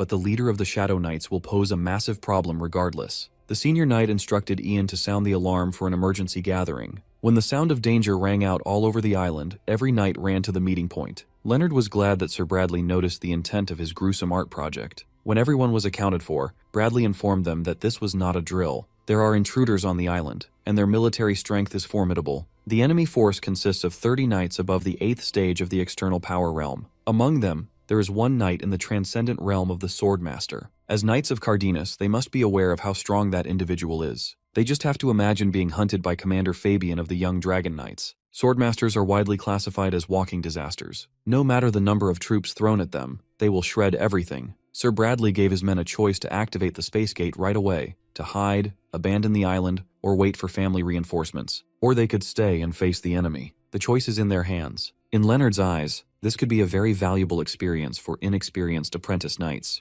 That is, if they can survive. If they choose to withdraw out of fear, no one will blame them. Much to his surprise, the senior trio, Ian, Hayden, and Gale, were the first ones to volunteer to fight the intruders. Choosing to take up the sword in the face of imminent danger is not easy. Leonard gained a new level of respect for these three. After their bold declaration, the rest of the Calabagos Knights raised their swords in participation. Sir Bradley was pleased to see his men's determination. Still, he sent a reinforcement request from Commander Fabian. The next few days will be deadly. They had better prepare themselves. Leonard Cardenas was too valuable a prospect. So, he was evacuated as a protected target, which was convenient. Now he could use the earthen pit he had dug near his sleeping quarters and take the opportunity to look at the magic tools he had looted from his first victim. Most tools were broken, but the enchanted ring seemed usable enough. Wearing the ring activated a haste spell that was disappointingly interrupted. The ring's enchantment broke, and the gem housing the power turned to dust. His heart must have blocked the external mana. If so, none of the magic tools might work. Perhaps the only usable loot was the Shadow Knight's signaling device. He learned how to operate the device through interrogation, so there shouldn't be a problem. He can use it to locate enemies and launch surprise attacks. If found, he can even use it as a decoy. The only real threat to his life is the Swordmaster. It's about time to head out and cause some mayhem. Leonard ran through the forest, which he had been using as training grounds for a few months now. Finally, he caught a signal ping for requesting reinforcements. It would be safe to assume that the Swordmaster wouldn't be asking for help. He answered the call for help and headed to its source. His cover is still intact. This would be the perfect opportunity to pick off some enemies while they're in trouble. The SOS signal came from the Lion's Ravine. While being diced up by one of the monstrous inhabitants of the island,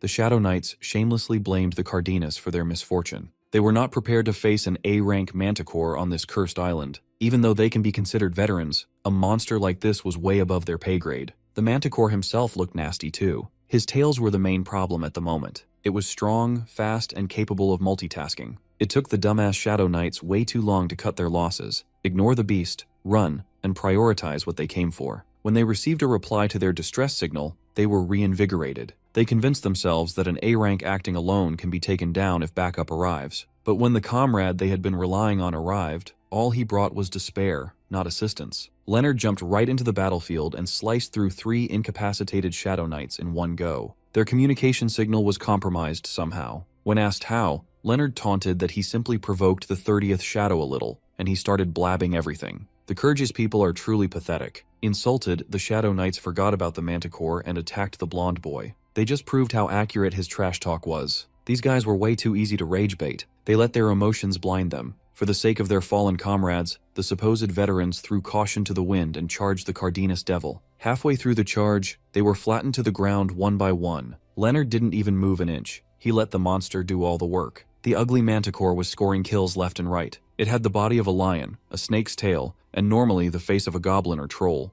Manticores are very strong A-rank monsters. Leonard had heard that their power can be gauged by their heads. This one in particular had a human face. With the Shadow Knight eliminated, the Manticore turned its attention to the youngster. He was quite surprised when the beast spoke clearly in the human tongue. The Manticore took one look at him and turned away. He resigned to the fact that if they fought, his ugly ass would probably die. A monster that could measure an opponent's strength accurately was quite impressive. But the Manticore believed that he wouldn't die easily. All he had to do was buy time and someone would come, some strong beyond comparison. Leonard surmised that the beast was talking about the leader of the Shadow Knights, the man called Fifth Shadow. That one guy is far more dangerous than everyone else who landed on this island combined. Admittedly, Leonard does not stand a chance at his current level. If the Manticore was right, staying in this open field for too long would be dangerous. But he refused to believe the words of a bizarre monster. Since he doesn't want to accept the warning, the manticore dared him to square up. Considering his priorities, Leonard turned his back and spared the monster this time around. A few steps into sparing the manticore, the devious monster called him a fool and went on full attack mode with his spiky tails. Leonard expected as much from a filthy beast. He drew a sword and tossed it from afar. The first strike is aimed at the manticore's hideous human face. The blade ripped through the eye, making the beast groan in agony. It tried to retaliate using the lethal tails, but Leonard had already invaded its effective range. The second strike was aimed at the lungs, making every breath a struggle. The third and final strike was for the heart, severing the life of the atrocious anomaly. As the manticore said, Leonard can't stay for long. 3 strikes and he was out of there. On his way out of the crime scene, the signaling device lit up with another urgent message. Based on the ping's intensity, he knew that the 5th shadow was coming.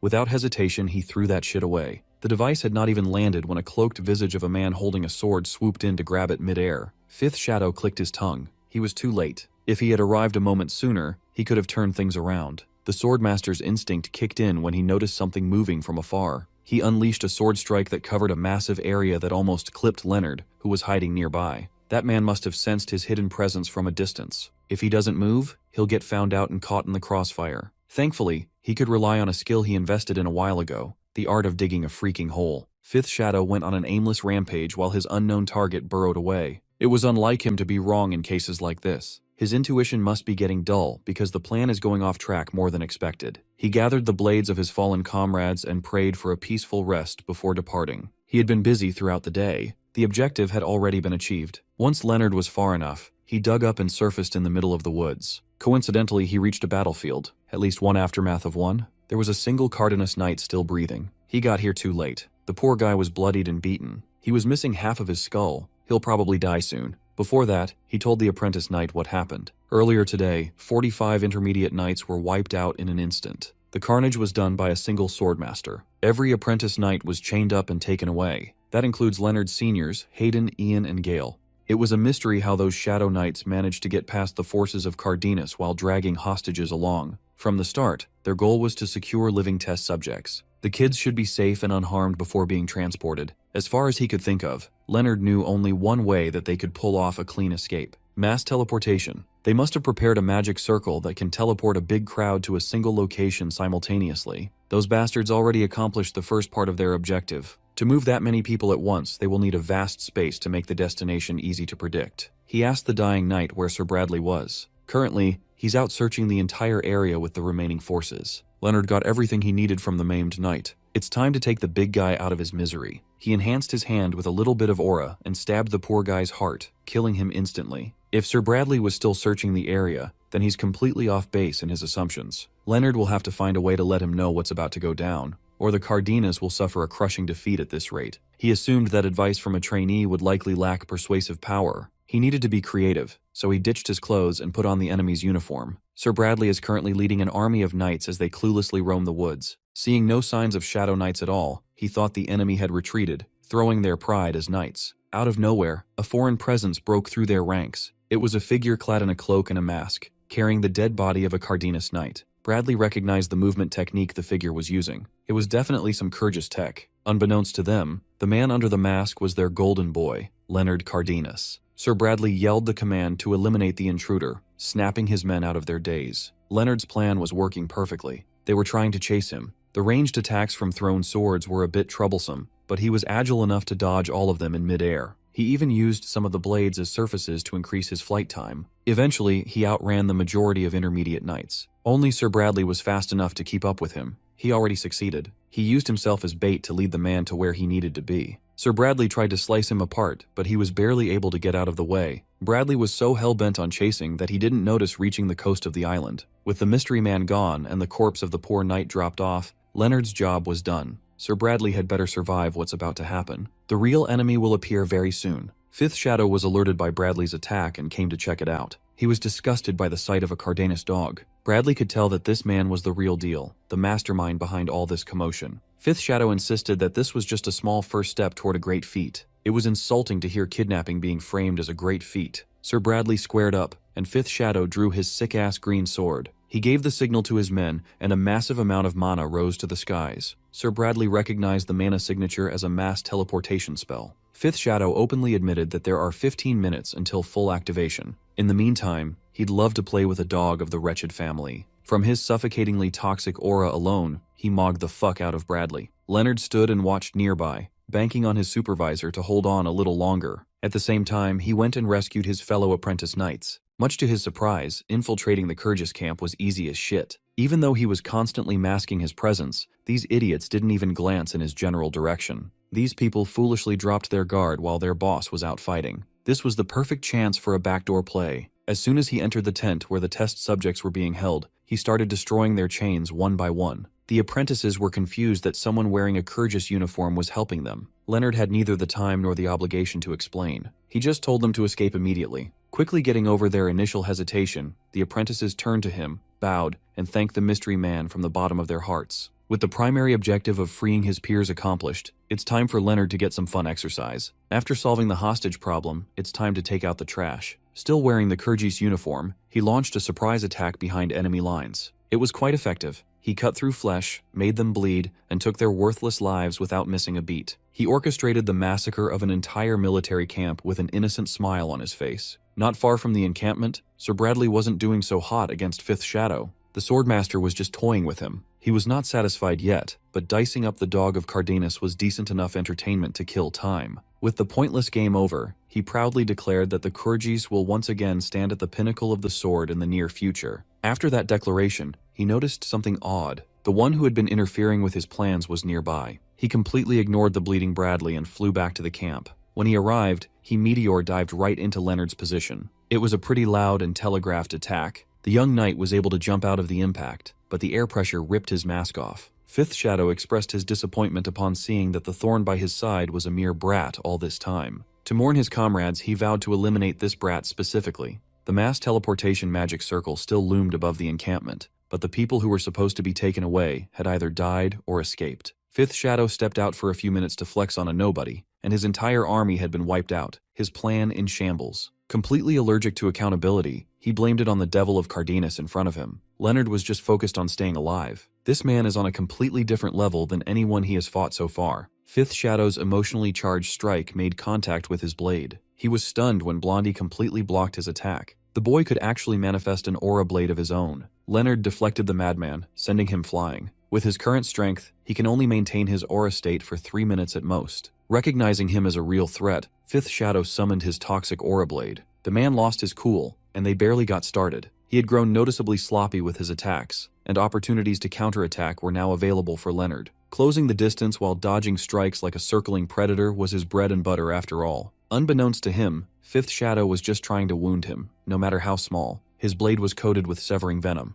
Even a tiny drop of this stuff could kill a grown-ass man. It should reach an adult's heart in mere seconds. It will completely sever the victim's mana flow and pulse. A painful death shall follow right after. Despite the gruesome play-by-play, Leonard was unfazed. He simply used the yapping to retake the initiative and attack. When the toxin reached his heart, it was completely destroyed by the abundant mana protecting the organ. Fifth Shadow did not account for something like this to happen at all. Honestly, Leonard neither. He didn't know that his heart had some poison resistance built in. Despite his surprise, he played it cool and moved as though the poison wasn't a big deal in the first place. Pushed to the brink of insanity, Fifth Shadow reshaped his aura into constructs shaped like snakes. He released a battalion of serpentine visages towards the boy, clearly straining himself. The man was moving as though he hoped to hit something if he attacked plenty enough times. This reckless technique made it more difficult to get close, but he had the answer to blow right through. His aura-infused sword throw cut through the snake constructs with ease and continued until it stabbed right into Fifth Shadow's shoulder. He cursed at the little brat, helpless and outplayed. Pushed to his limits, Fifth Shadow stopped giving a damn about his own survival. Even if it cost him his life, he was hell-bent on taking down the boy with him. He strained himself once more and summoned a bigger batch of snake constructs. This man was pushing his mana output to the human limit, clearly putting everything on the line. Although it looked like an all-out attack out of desperation, Leonard recognized it as a feint. He stayed calm and cut down the snakes crowding his space as quickly as he could. Focusing his remaining aura on his blade and striking with precision was the only correct move. This method took all of his focus, but it showed results. After fighting through a herd of giant snakes, he can finally reach the enemy. Flying right into Fifth Shadow with astonishing speed, he stabbed the man in the gut but was thrown away by a surprise shockbound. This supposed Swordmaster was a tricky son of a gun. He was hiding a magic tool all this time. He was purposefully acting carelessly and emotionally all this time to lure the kid in. Fifth Shadow insisted that his aimless mana and aura attacks were in service of luring him closer from the very beginning. At extremely close range, he could assert his superior level more effectively. Leonard's luck might have finally run out. As Fifth Shadow was winding up the killing blow, a familiar voice echoed from above. The hand that was about to claim the young prodigy's life was casually cut off. Commander Fabian had come to Leonard's timely rescue. Fifth Shadow turned his attention to the newcomer, but he was outmatched and mogged. In the name of the men who fell in the hands of this shameless bastard, Commander Fabian cut off both of Fifth Shadow's feet. Leonard was released from his grasp, and the boy immediately got to his favorite part, rage baiting the enemy. With a mocking smile, he basically told the Kurge's commander that it was stupid of him not to pay closer attention to who was approaching.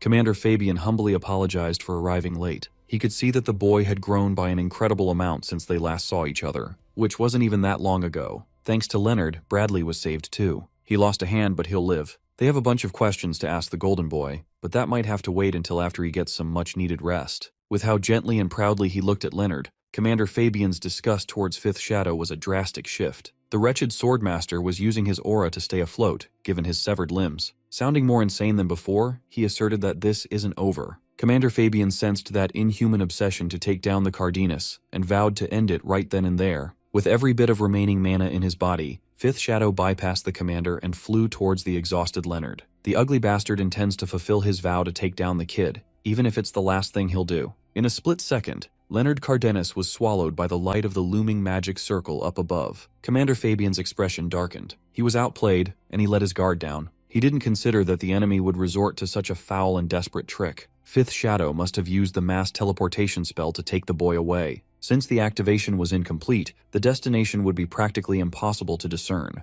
Fabian was a fool, and they lost Leonard because of it. Frustrated, they had already dealt with Fifth Shadow accordingly. They sliced that man in half like a juicy tomato. Sir Bradley reckoned that Fifth Shadow must have seen Leonard as such a massive threat that he was willing to compromise and bend his own beliefs. For someone who had only become an apprentice knight a few months ago, that kid survived against a transcendent realm swordmaster somehow. As old men, Bradley and Fabian have seen many promising apprentice knights in their lives. Even then, Leonard's growth was unprecedented. He might have the potential to become a new legend etched into the annals of history. First things first, they must immediately request reinforcements from the main house to look for the boy. They must find Leonard no matter what. Until then, all they could do was hope and pray that he was safe. Unbeknownst to anyone, Leonard Cardenas was randomly teleported in the middle of the ocean. He was heavily injured. He would have drowned if it weren't for a wooden plank that kept him afloat. After God knows how long, he was miraculously found by a passing ship. When Leonard woke up, his nose was assaulted by the smell of salty air. He felt a rocking motion that could only come from being on a ship.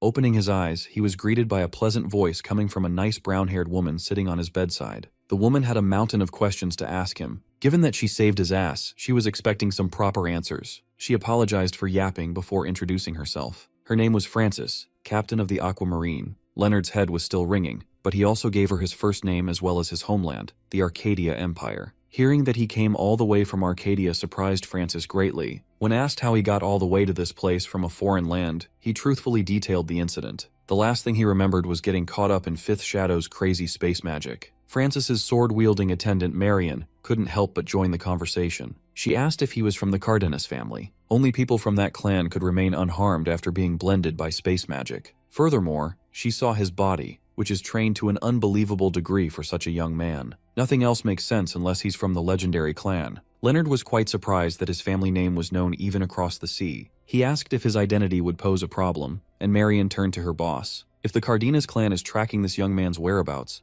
no good can come from getting involved. Before they could figure out what to do with him, a crewman interrupted the meeting. Apparently, a gang of ruffians was making a scene on their wharf. The Luciano gang, led by the flip-flop-wearing scumbag, Luciano Peterson, was running wild again. This was the worst-case scenario. Those bastards probably targeted the day they were supposed to participate in an important meeting to harass them. Frances apologized to her guest. She won't be able to take her time showing him around the port today. Leonard could read some hostility in the air. Captain Frances was clearly troubled by the news. She made her way out to the wharf and gave Leonard permission to leave whenever he'd like, once he recovered enough. His clothes, sword, and four-dimensional bag were untouched and neatly on the bedside table. Before she left, he asked Frances one question. Why in the world did she save a stranger like him? The answer was simple. She helped him because it looked like he needed help. She never turns her back on anyone. Her words were equally true and honorable. But now, it looks like she's the one in need of help. The ruffians were making trouble as soon as the Aquamarine docked. Finally, Miss Marion and Lady Frances have come to resolve the issue.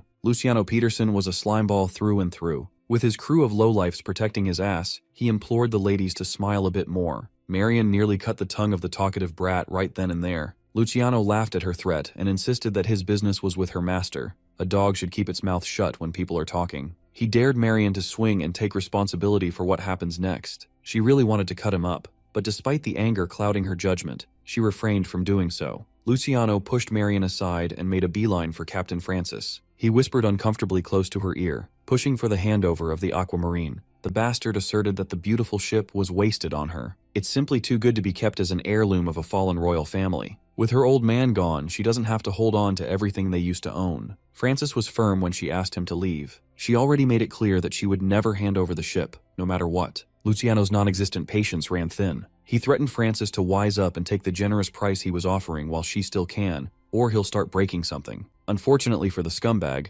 Leonard did more than just break his arm for that threat. He sliced that shit smooth off. He turned to Francis and innocently asked if he could kill the bastard. He had no patience for a nuisance right now. Captain Francis stuttered and gave him the green light to do the henchman, but spare the annoying man's life. The goon saw Luciano's arm fall on the wharf and cursed at the blonde young man. In pain and humiliated, Luciano gave his men the kill order to wipe everyone out. They swarmed Leonard right away, the worst decision they could have ever made in the entirety of their pathetic little lives. Dual-wielding his blades, the reincarnation of the Sword Emperor tore through the crowd of criminals like a god of death. He was efficient and quick with his kills. They didn't even know they died. They just spawned in hell one by one. It took him less than a minute to wrap up, leaving Miss Marion and Captain Francis stunned. Before the supposed guard could swing her sword, the job was already done. That's just the unnatural power of Cardenas. Leonard picked up the remaining piece of garbage and kicked him down to grovel before Francis. Surprisingly, Luciano managed to reattach his arm in the commotion. When asked how to deal with the biggest dirtbag of them all, Marion and Francis didn't know what to do. Even though Luciano seemed like a good-for-nothing lowlife, he's actually the illegitimate child of the highest authority in Atlantis. This place, the Atlantis Maritime Union, is governed by the Union Council. Pablo El Orlando Peterson, that bald son of a bitch, is a big shot. One of the top 5 in the Union Council when it comes to influence. His bastard son is a more troublesome fellow than Leonard thought. Since he had already gotten mixed up in this mess, he offered to work as Francis's bodyguard for the time being. He could stay by her side to resolve this issue while gathering information. Just a nice seaside side quest before going home.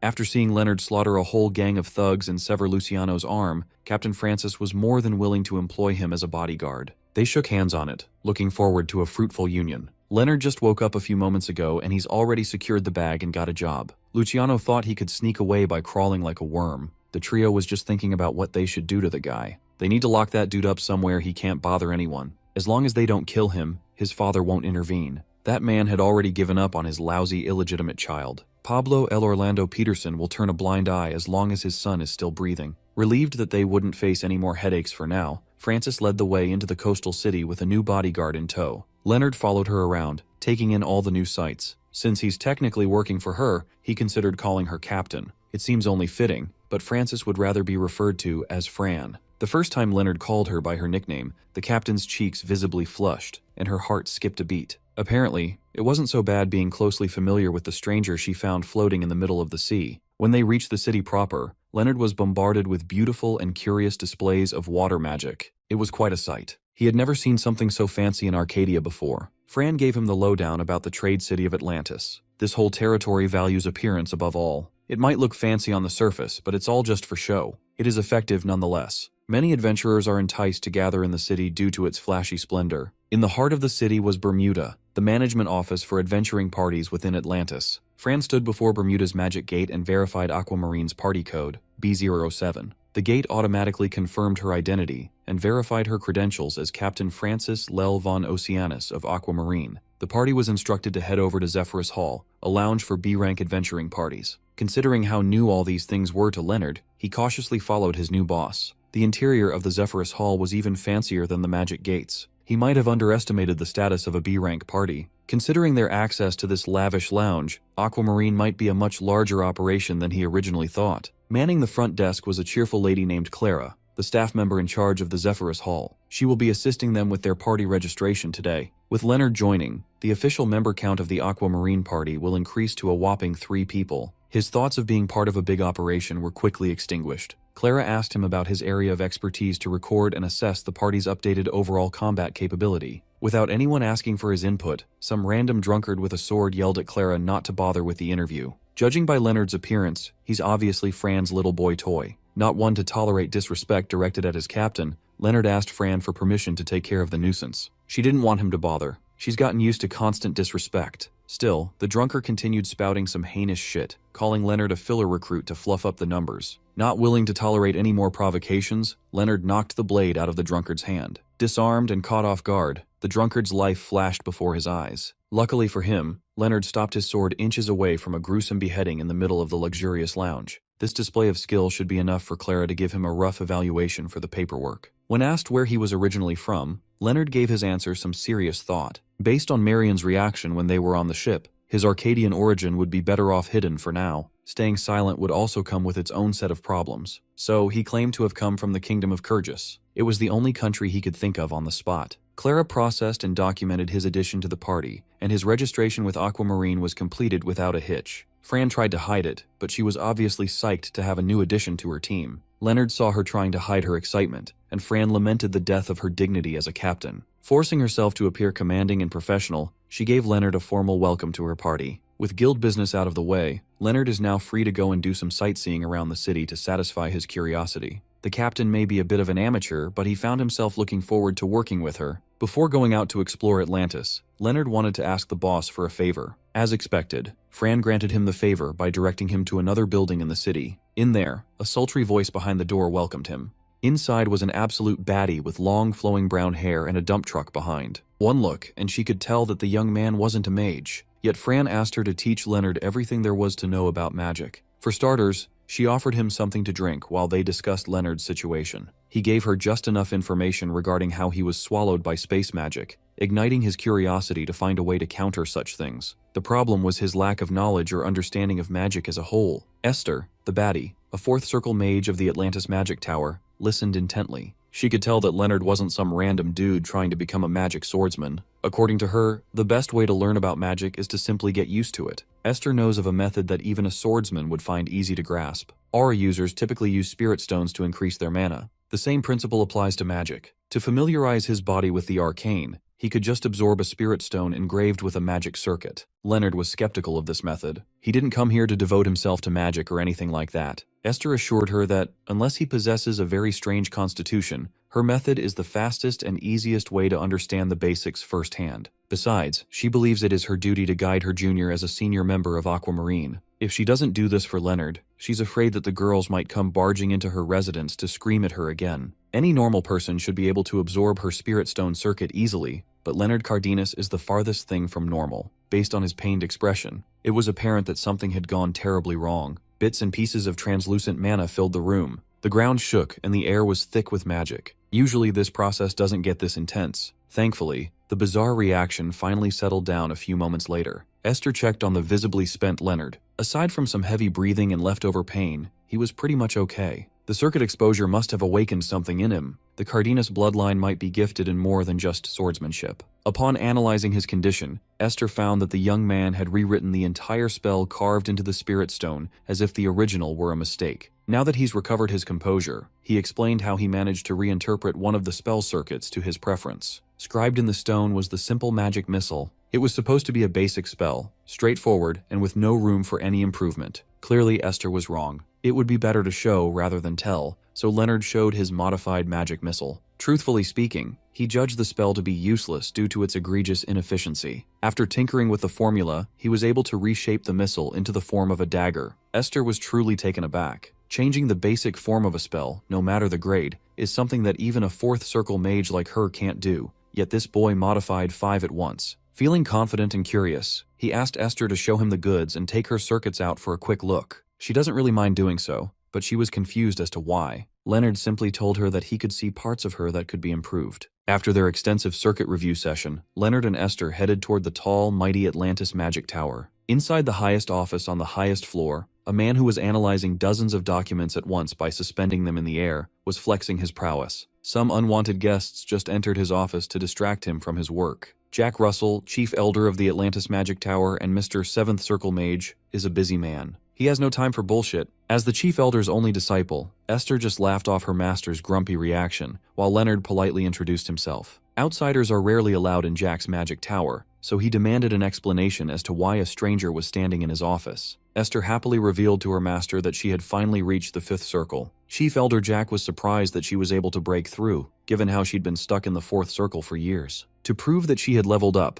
Esther conjured up a fire spell. The temperature in the room skyrocketed after she conjured up a more complex version of Fireball. She proudly told her master that she had finally learned how to change the form of her magic according to her will. By compressing and spinning her flames into a disc, she was able to maximize the power of a simple spell. Esther credited Leonard for such an achievement. He was the one who fixed her flawed circuits and gave her pointers. While she was proudly spinning the flames, Leonard gave her another piece of advice: do not use volatile fire magic indoors. Esther had gotten carried away, excited to show off to her master. Her stable control finally slipped. She apologized to her master as she threw the spinning disc of ruinous fire in his direction. Instead of freaking out about the murder disc headed his way, the chief elder was more interested in the boy who touched on the realm of transformation only seen at the 6th circle level. He easily dispelled Esther's flame, dissipating the spinning mess with a snap of a finger. In his eyes, transcending the boundaries of magic without even meaning to is something that can never be achieved without true enlightenment. Leonard might not know it, but he did Esther a favor she can never repay in a single lifetime. Esther likely knew how significant this was, which was why she brought the boy to her master. Without mincing his words, Chief Elder Jack Russell offered to take Leonard in as a direct disciple. For a fledgling mage, there is no greater opportunity than this. Leonard apologized and insisted that he had already decided to walk the path of the sword. Jack knew better than to discourage someone who answers so quickly with full conviction. Still, he was a bit disappointed.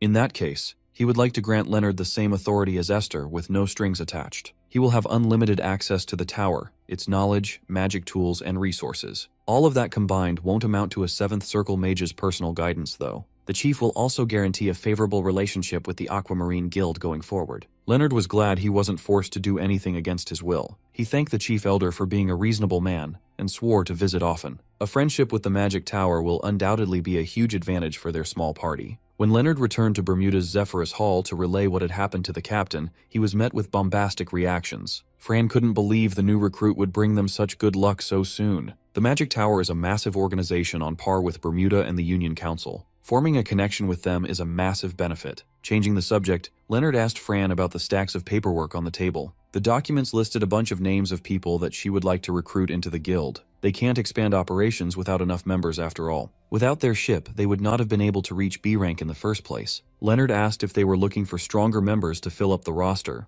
Naturally, Captain Fran would prefer to have strong crewmates by her side. He pointed out that someone just a few meters away looks like they'd be useful. A man dangles on the ceiling, propped up by a single arrow. He was yelling all sorts of curses towards the supposed half-breed elf bitch that pinned him in such a humiliating position. Stoic and unbothered by the insults, one-eyed Ninian stared down the pathetic insect writhing on the ceiling. Unsatisfied with just one shot, Ninian swiftly unloaded a barrage of multiple arrows to scare the shit out of the miserable bastard. That piece of human garbage was lucky he met her inside Bermuda. Noticing the commotion brought about by her bow, another batch of assholes approached Ninian. They surrounded her from all sides and asked if her salary could cover the fine if she got penalized for her behavior. All they wanted was for her to join the Santa Maria and earn enough to afford her sister's hefty ransom. White Knight Leonard interrupted the Santa Maria goons from bothering the half-elf. Since words won't cut through their thick skulls, he shot a singular arrow with devastating power. Ninian and the Santa Maria goons alike were taken aback by the power behind the attack that came out of nowhere. Still shaken, one-eyed Ninian asked who he was. Leonard introduced himself and the Aquamarine Guild. The bow he used was borrowed from Clara, who was shaking in her boots behind the reception desk. After causing a scene, Leonard formally invited Ninian to join their party. From what he can see, she needs much better company. Ninian was barely listening to him talk. She was still replaying Leonard's shot in her head. It was on a different level compared to her archery, which merely mimics spirit arts. Maybe he could teach her. The Santa Maria goons were salty, so they called Aquamarine a guild on the verge of collapse. They warned Ninian against hitching her wagon to a sinking ship while talking up their own Santa Maria guild. The bald goon was about to name-drop their captain when another bald bastard entered the room to shut his bald ass up. Riddled with scars, bald as a coot, and sporting a singular golden tooth, Captain Christopher Conrad of the Santa Maria doesn't need an introduction from a grunt. The goons who were hassling Ninian earlier are now acting like the most obedient slaves to their boss. According to Leonard's quick assessment, Christopher Conrad might look like a brute, but he's on the verge of the transcendent realm. In a direct fight, he would be at a massive disadvantage. Still, he refused to give up on recruiting Ninian. A skilled archer like her could be Aquamarine's cornerstone for naval combat. Leonard refused to lose a talent like her to a bald fuck like that. If he has to fight to make it happen, then so be it. Back in the day, Ninian always felt uncomfortable when her little sister called her big sis on account of her being a half-breed elf. Little Vivian and Ninian are half-sisters, but unlike her, the little one is a spiritist with talent beyond compare at such a young age. Even so, she was Ninian's only friend and family. One day, their peaceful life was shattered in an instant. Ninian lost one of her eyes in a brutal ambush. The culprits heard about their hidden elf settlement. Vivian was taken and, in desperation, sent a distress signal to her big sis. When Ninian came to her rescue, she was ambushed by the cruel captain of Santa Maria. He dangled a piece of paper stating that little Vivian was now his property. Desperate to get her sister back, one-eyed Ninian agreed to do anything Baldy wanted in return. Captain Conrad laughed at her face. All he wanted was Vivian's talent and spirit arts that Ninian could never hold a candle to. He had no use for a useless one-eyed half-breed mongrel like her. With her own strength, she knew she could never beat the captain, let alone trounce an entire guild. But Vivian was all she had. Up to this day, she freezes at the sight of Santa Maria's despicable captain. While she was frozen in fear, Leonard stepped up to formally challenge the Santa Maria Guild to a duel. He set the stakes to be Vivian's contract cancellation. Marian freaked out upon seeing Leonard take matters into his own hands. She tried to appeal to Fran, arguing that an all-out war with a larger guild is a horrible idea. Leonard argued that this is their best chance to recruit a talented archer and spiritist. The risk is worth the possible reward, so he would like to take charge of this problem. Hearing him talk so confidently swayed Fran's decision to let him go crazy. Leonard walked towards one-eyed Ninian, took her by the hand, and dragged her to their side. Safe to say Captain Baldy's pride was hurt. He seriously considered taking on the blonde-haired punk's challenge. Still, Leonard would have to put up a wager himself if he wanted Vivian's contract. Elf spiritists are equally rare and valuable after all. To make him shut up, Captain Fran stepped in and put up the purchase rights to the Aquamarine on the line. Everyone is aware of the ship's value. In exchange, Fran wanted to add Santa Maria's A-rank exploration rights to the wager for a fair trade. Leonard was surprised that Fran would bring in some backup to support his rashness. Captain Christopher couldn't pass up such a juicy opportunity, so he begrudgingly agreed on one condition. The duelist must be a member of Aquamarine. He can't have some noble girl calling in a Swordmaster to fight her battles. He picked the arrogant punk, Leonard, as his opponent in a one-on-one match, with no objections allowed. Baldy walked away, looking forward to the day of the duel. The next day, the whole party gathered at the Atlantis Magic Tower to form a plan. As expected, Marian was still heavily against this decision. Despite how Christopher Conrad looks, he's still a leader of an A-rank guild and a fearsome magic swordsman.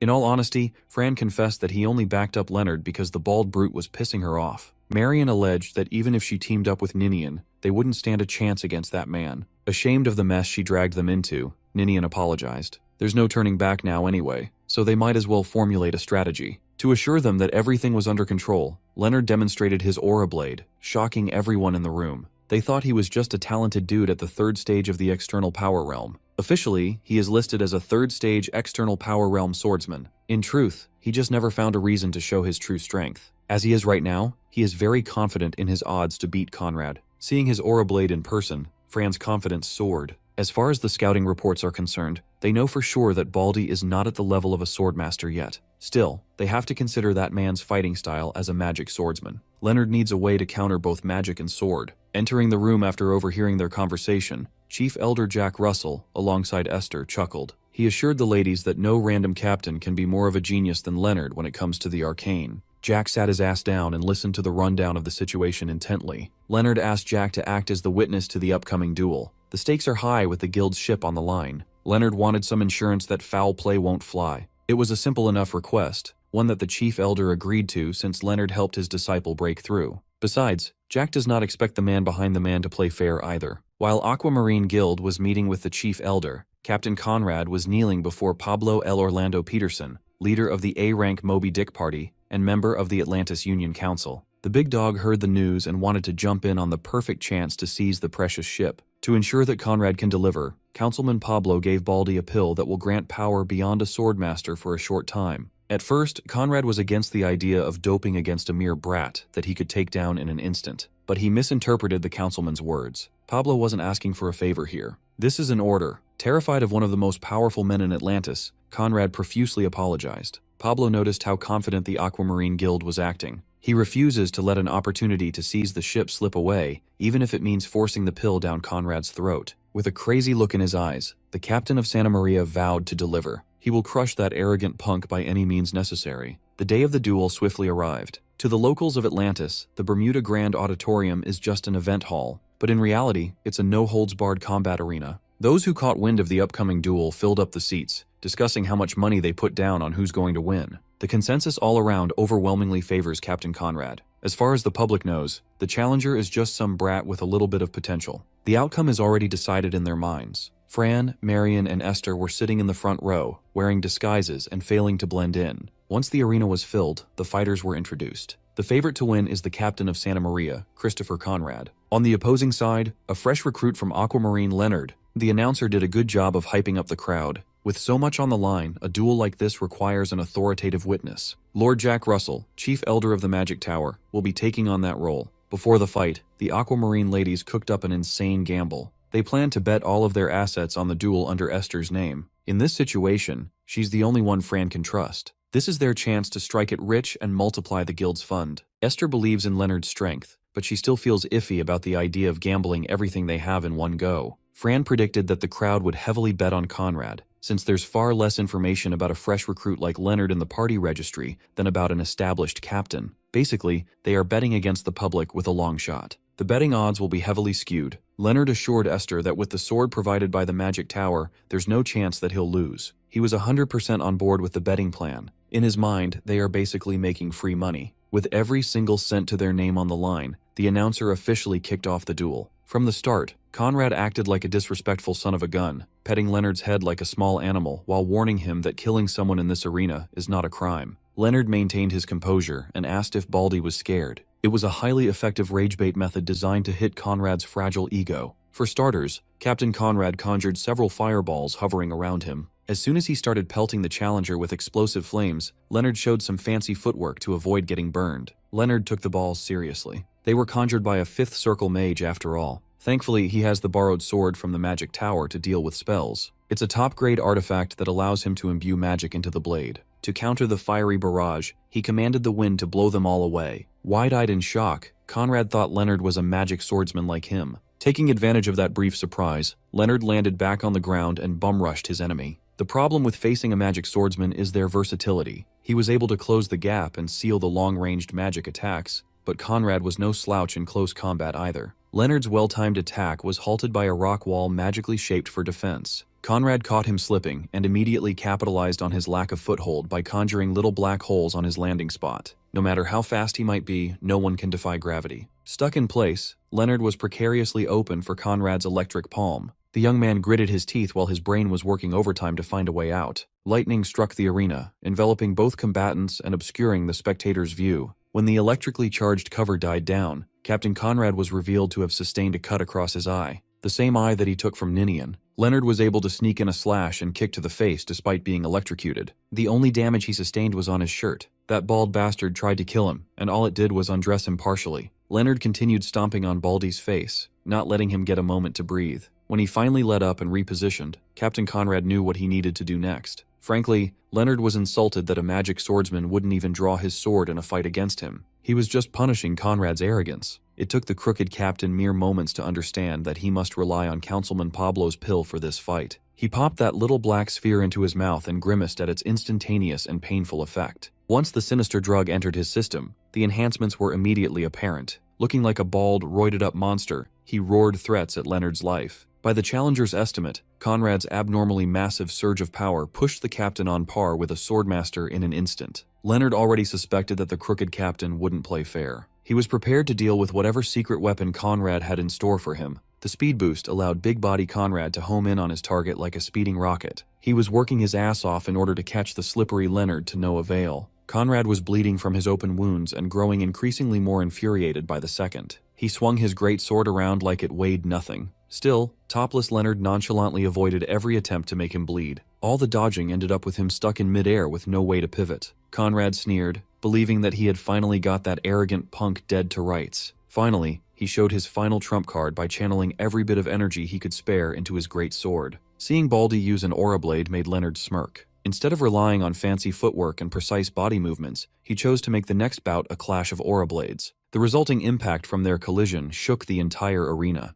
As soon as their blades touched, Conrad struggled to keep a steady hold of his blade. He never would have expected that someone as young as Leonard would have the ability to use Aura Blade, a complicated ability that requires him to use an illegal drug to access. As expected, Captain Christopher Conrad's fake power was no match for a dragon's technique. He was diced up and broken by the time he slumped back on the floor. When the dust settled and the obvious victor emerged, one man sitting in the front row protested that the fight was a scam. Carmen, the manager of ILS A-Rank Hall in Bermuda, was very vocal about his demand to void the result of the match, believing that there was no way a magic swordsman who mastered the Aura Blade could lose to an unknown brat. Obviously, he was being salty due to his involvement in rigging the fight through the use of illegal drugs and still losing. If the decision stands, his position in Bermuda is finished. Thankfully, Chief Elder Jack Russell was there to shut the measly manager up. Since Carmen wanted to void the results, he was practically suggesting that the Chief Elder's notarized final call should be disregarded. Jack turned to the announcer and dared him to side with that fool who calls himself manager. Carmen stood down and apologized for being so reckless with his mouth as Jack stared him down. Chief Elder was impressed that everything played out exactly as that kid, Leonard, had calculated. His prediction was accurate down to the people who would protest the results. With the W officially secured, Chief Elder Jack's duty was fulfilled. Now it's up to Leonard to wrap this whole thing up neatly. Fortunately, it was smooth sailing after the fight. The proposal went through, and Santa Maria's A-Rank exploration rights were transferred to Aquamarine.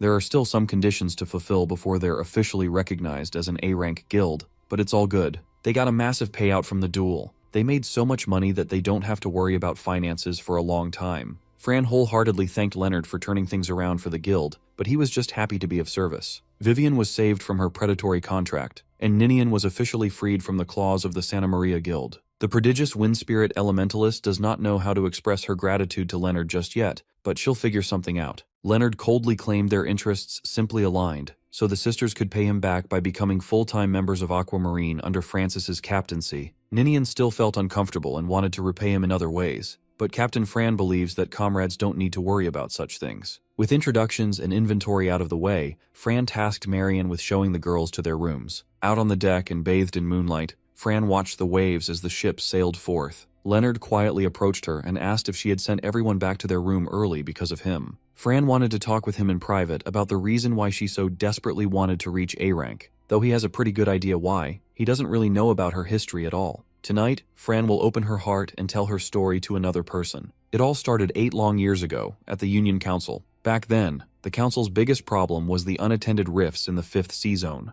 Njord, the previous captain and leader of Aquamarine Guild, tried to warn his fellow councilmen that they are headed to the same fate as the demonic lands of that distant continent, utterly contaminated by otherworldly energy. The biggest opposition to his alarmist stance was none other than Pablo L. Orlando Peterson, who believed that the rifts were under strict control and management. He claimed that there won't be any major issues for at least the next 30 years. As their man in the front lines, Njord should know better than anyone. Pablo's projections would only be feasible if nothing unexpected happened for the next 3 decades. The corrupt councilman was confident that they could handle anything the rifts threw at them. Besides, more rifts mean more chances to secure otherworldly byproducts. Frustrated by the lack of urgency, Njord grabbed Pablo by his collar and called him out in front of their fellow councilmen for ignoring imminent danger for the sake of harvesting some byproducts. Pablo reminded him that those byproducts he mentioned are what made Atlantis a city of wealth in the first place. When he put the decision to a vote, the other council members chose Pablo's side as expected. The decision was made even after all the warnings. Disillusioned and exasperated, Captain Njord slammed the round table. He cursed at his fellow council members for being blinded by greed and profit. Since he could no longer count on other A-Rank parties to help,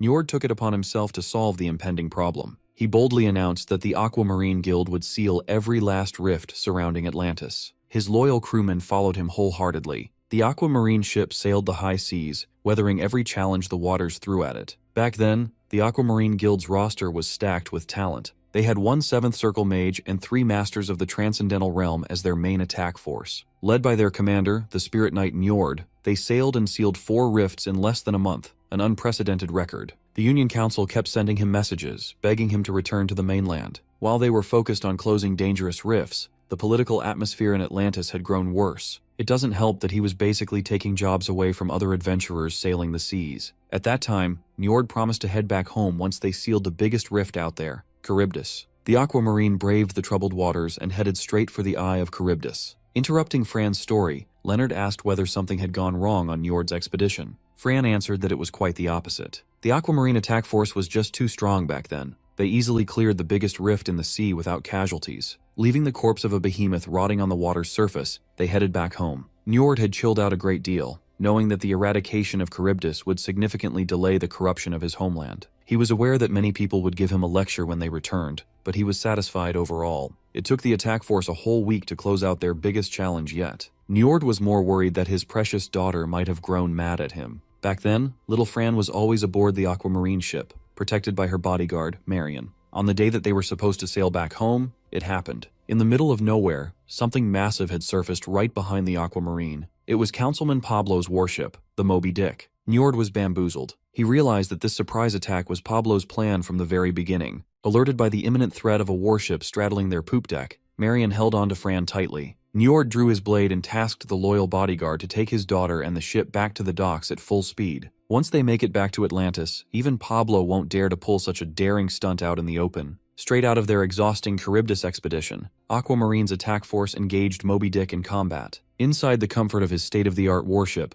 Councilman Pablo scoffed at their foolish efforts. He ordered his crew to break Aquamarine's will to fight until there's nothing left. The last thing Fran heard coming out of her father's mouth was a declaration that Aquamarine's honor will live on, even if he dies. With only Marion and Fran on board, the Aquamarine sailed back to Atlantis while the attack force held Moby Dick in place. That was how Fran came to inherit her father's title and the ship. That is how she can't afford to give up. Since she was just a little girl, she was making an enemy of Atlantis itself. After sharing her story, Fran gave Leonard a chance to back out and leave anytime he wanted. Leonard refused to take her up on that offer. As long as he gets to cross swords with strong opponents, he would gladly make an enemy of an entire island. It would just be a bonus if his sword gets to cut down scumbags who don't deserve mercy. Fran was taken aback by his conviction. With her face perfectly lit by the bright moonlight, she laughed. On that night, the captain and her bodyguard made a pact to go all the way together.